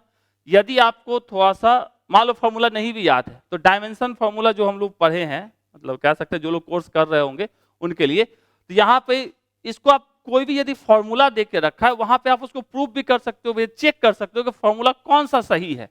कैसे चेक करेंगे, उसके लिए वेवलेंथ का यूनिट मीटर होता है, प्लैंक्स कांस्टेंट का जूल सेकंड होता है, और मास के लिए क्या आता है केजी, और वेलोसिटी का होता है मीटर पर सेकंड। तो जूल का हो जाता है केजी मीटर स्क्वायर पर second square into second divided by KG metre पर सेकंड। ठीक है, केजी से केजी साफ, मीटर स्क्वायर का मीटर स्क्वायर, स्क्वायर से ये तीनों साफ, तो यहां से क्या मिल गया, सिंपल सा मीटर। तो फॉर्मूला कौन सा सही होगा? यदि नहीं याद है फॉर्मूला तो क्या करेंगे उस टाइम में, इसका यूनिट दोनों साइड का चेक कर लेंगे, यदि दोनों साइड का यूनिट जिस भी फॉर्मूले में फिट बैठता वो सही होता। ठीक है, तो 49 का क्या हो जाएगा, सी। 50, तो Davisson and German experiment related to, Davisson एवं जर्मन प्रयोग किससे संबंधित होता है? ये होता है इलेक्ट्रॉन डिफ्रैक्शन से। तो 50 का हो जाएगा सिंपल सा सी। ये सब याद रखने का है। The product of uncertainties between the position and momentum is given bye, तो इसके लिए सिंपल सा फॉर्मूला, स्थिति और संवेग के बीच अनिश्चितताओं का गुणनफल किसके बराबर, किसके द्वारा दिया जाता है, ये इसका मेन फॉर्मूला होता है। तो कह सकते हैं सिंपल सा इसको इसके हिसाब से लिखते हो तो क्या लिखते, बी लिखते, 51 का B. How many NAND gates are used to form an AND gate, मतलब एंड गेट आपको आउटपुट में चाहिए तो कितने नैंड गेट यूज करोगे? तो डायरेक्ट तो हम लोग लिख लेते भैया 2 गो चाहिए, कुछ ऐसा कॉम्बिनेशन लगाते हैं। अब देखते हैं कैसे, एकदम अच्छे से। तो इसका कितना आएगा, 2 आएगा। ठीक है, देखो ये होता है एंड गेट का। ठीक है, इनपुट में 0 0 जाएगा तो आउटपुट में आपको 0 मिलेगा, 0 1 रहेगा तो आउटपुट में 0 मिलेगा, 1 0 रहेगा तो 0 मिलेगा, 1 1 रहेगा तो 1 मिलेगा। ठीक है, पहले नैंड गेट, देखो ये अपना इनपुट है ए और बी। ठीक है, 0 0 यहां से आउटपुट क्या मिला, 0, तो आउटपुट यहाँ अपना नैंड गेट 2 से जब निकलेगा तो आउटपुट 0। यहाँ 0 1 आउटपुट क्या मिला था, 0 0 1 का आउटपुट क्या मिला, 0। यहाँ 1 0 आउटपुट 0, 1 0 आउटपुट 0, तो 1 1 आउटपुट यहाँ 1 मिला। तो इस तरीके से दो नैंड गेट को जोड़ेंगे तो आपको क्या मिलेगा, ये कंप्लीट आपका कह सकते हैं कैसे यहाँ आउटपुट मिलेगा। तो ये पहला नैंड गेट से जब निकलेगा तो ये क्या 1 1 1 0। ठीक है, अब यहाँ दोनों को एक साथ जोड़ दिया गया है, इसके लिए भी और इसके लिए भी, दोनों के लिए इनपुट सेम, मतलब ये जो आउटपुट इसका निकला है 1 1 1, ये दोनों के लिए जाएगा, मतलब 1 1 दोनों के लिए ऐसा। अब इसका आउटपुट जो निकलेगा वो कैसा निकलेगा, 0 0 0 1, तो ये निकालेंगे और उसका देखेंगे भैया दो नैंड गेट को आप जब जोड़ोगे इस कुछ इस तरीके से तो आपको आउटपुट क्या मिलेगा, एंड गेट मिलेगा। अच्छे से समझना है, कि सारे के सारे गेट को, जो 5 गेट है उसको अच्छे से समझ कर रखोगे, क्वेश्चन पूछे जाते हैं आपको लॉजिक गेट से। अब एनसीईआरटी के अंदर तो लॉजिक गेट है नहीं अभी रिसेंट वाले में। चलिए नेक्स्ट क्या रहा है, आयाम मॉड्यूलेशन में बैंडविड्थ डैश है, the amplitude modulation the bandwidth जो होता है वो होता है डबल होता है किसके, ट्वाइस द सिग्नल फ्रीक्वेंसी, तो 53 का क्या हो जाता है B. 54 the value of the voltage across the dipole D in figure given below is depends on the value of, नीचे दिए गए चित्र में डायोड डी के आर पार वोल्टेज का मान किस पर निर्भर करती है। देखो यहाँ पे फिगर में देख के रखा है 12 वोल्ट। ठीक है, और यहाँ 12 वोल्ट कहीं है भी नहीं। सबसे पहली बात है ये रिवर्स बायस में लगा हुआ है। ठीक है, तो नॉर्मल कंडीशन में इस साइड से करंट उस साइड जा नहीं सकती है, वो डिपेंड किसके ऊपर करेगा, इस वोल्टेज के ऊपर। यदि ब्रेकिंग वोल्टेज या कह सकते हैं ब्रेकडाउन वोल्टेज से ऊपर जब वोल्टेज जाएगा तो ही ये इधर से उधर करंट को पास करवाएगा। तो यहाँ पे 12 वोल्ट है नहीं, तो स्वाभाविक सी बात है यहाँ जो होता उसी पर डिपेंड करता। तो इसके हिसाब से यदि मान लो आंसर आपका यदि इसका दे के रखा है, शायद 4 दे के रखा है। ठीक है, 54 के लिए 4 या 8 जो भी दे के रखा है, यदि ये 8 दिए रहता, मतलब मान लो यहाँ पे 8 होता ये, तो जाके इसका आंसर 8 होता। ठीक है, 8 या 4 जो भी दिए रहता उस पे डिपेंड करता है, इस वोल्टेज पे डिपेंड करता है। यहाँ 12 वोल्ट तक कहीं सवाल ही नहीं है, आपको ब्रेकडाउन वोल्टेज पता भी नहीं है कि कितना होगा, तो क्वेश्चन कह सकते हैं थोड़ा एरर मिस्टेक। तो आंसर जो आपको दिया था वो क्या दिया था, 54 के लिए सी दिया था, 8 वोल्ट दिया था। 8 वोल्ट कब होता, जब ये 12 वोल्ट ना होकर क्या होता है 8 वोल्ट होता। ठीक बात, ओके। तो फिर से बात थोड़ा सा कर लेते हैं, आपका कोर्स चालू है, यदि आप इंटरेस्टेड हो अभी से थोड़ा जुड़ जाइए, धीरे धीरे चलेंगे एग्जाम तक। धीरे से पढ़ोगे तो दिमाग में टिका रहेगा, यदि एक ही बार में झटके से पढ़ेंगे तो क्या होगा, कुछ याद रहेगा कुछ भूलते जाएंगे। तो अभी वहां जैसे न्यूमेरिकल वगैरह भी दिए जाते हैं तो आप उसको भी पढ़ेंगे, खुद से बनाएंगे, तब दिमाग में टिकने वाला है। ओके, और जल्दी ही थोड़ा जब एग्जाम पास में आएगा तो हम लोग वहां पर टेस्ट सीरीज भी स्टार्ट करेंगे जो आप खुद से खुद को जज कर सकते हैं। ओके, अब यहां के बाद हम लोग बात करते हैं, ये देखो 55 से लेके जितने भी क्वेश्चंस हैं आपके इसके बाद सारे के सारे प्रीवियस ईयर पूछे गए हैं, मतलब 2023 के पूछे गए क्वेश्चन। देखते जाना, ये 2024 से पूछा है आपका क्वेश्चन, ये है 2023 का क्वेश्चन, ऑलरेडी पूरा बनाया हुआ है 2023 में। ये 2024 से पूछा है सेम क्वेश्चन, 2023 में हमने बना के दिया था पूरा का पूरा डिटेल सॉल्यूशन। 2024 में ये क्वेश्चन पूछा है, 2023 का ये क्वेश्चन बना हुआ है। तीसरे नंबर जाके सीरियल नंबर भी चेक करोगे, ये जो नंबर है ये आपके जो बना हुआ question paper already video present है उसके अंदर का क्वेश्चन नंबर है ये। ठीक है, उससे 2024 में ये क्वेश्चन 58 नंबर इस 2024 के हिसाब से, और 2023 के हिसाब से ये है क्वेश्चन नंबर 4 पे। जाके आप देखोगे सब कुछ मिलेगा, है ना, सेम सेम सेम 59 2024 के हिसाब से देखो सेम क्वेश्चन, नन यहाँ भी लगाए हैं 2023 में। ये सारे के सारे क्वेश्चंस आपको देख रहे हो, एक एक क्वेश्चन ये 2024 से पूछा, ये 2023 में पूछा, ये 2024 से पूछा 23 में, सारे के सारे क्वेश्चन देखते जाओ 64 तक पहुंच गए। 65 ये क्वेश्चन 65 है ना, एब्सोल्यूट जीरो यहाँ भी एब्सोल्यूट 0, 66, 67, 68, देखते जाना सारे के सारे क्वेश्चंस आपको। एक अपना क्या है 69 पे घूर्णी गति, रोटेशनल, सब कुछ सेम, सब कुछ बताया जा चुका है आपको। तो ये सब क्वेश्चन आपको वापस से जाके यदि इसको चेकआउट करना है, ठीक है, तो 2023 का यदि बना चुके हैं तो दोबारा आपको क्या नहीं करना है, बनाने की जरूरत नहीं है, ठीक है। तो आप सिंपल सा 2023 वाला की जो सॉल्व है उसको देखिए, उसके हिसाब से ही ये सब क्वेश्चन आपको कंप्लीट हो जाएगा। बार बार देखने की थोड़ी ना बात है, देखते जाइए देखते जाइए। 73, 74, 75, 76, 77, 78, 79, ये सारे क्वेश्चन सेम टू सेम। हो सकता है कुछ क्वेश्चन हमसे छूट गया हो, तो अप्रॉक्स कह सकते हैं 45 क्वेश्चन के आसपास आपको प्रीवियस ईयर में, देख रहे हो 93 नंबर यहां रखे हैं, और ये डी मॉर्गन कपर में 2023 में सारा कुछ 80, 97 है ना, 97 में भी सेम क्वेश्चन है। थोड़ा सा यहाँ भावनाओं को लिख दिया, यहाँ नहीं लिखा है सारा चीज। ये 98 में देखो सेम क्वेश्चन, 99 में ये क्वेश्चन 2024 से पूछा है, ये आप 2023 का क्वेश्चन, ये 100 नंबर क्वेश्चन 2024 में सेम क्वेश्चन, 101 ये क्वेश्चन सेम टू सेम। तो 101 नंबर यहाँ लास्ट में रखे हैं, तो क्वेश्चन पेपर उसमें देखोगे तो वहां पे 99 नंबर क्वेश्चन पे है ये। तो ये तो होली की चुकी। तो एक्सपेक्ट करते हैं आपको समझा पाए होंगे। यदि मजा आया तो अपने दोस्तों के साथ शेयर किया, लाइक करके बताइए, कमेंट करके बताइए कैसा लगा, ठीक, क्योंकि क्वेश्चन बैंक बहुत ही इंपॉर्टेंट होता है आपके लिए। एग्जाम आपका है, पढ़ना आपको, मेहनत आपको करना है। तो और हमें अच्छा लगेगा आपके लाइक कमेंट से, इसलिए उम्मीद करते हैं अच्छे से एग्जाम देंगे, ठीक है। और कैसा लगा ये पक्का वाला कमेंट करके बताइएगा। Thank you.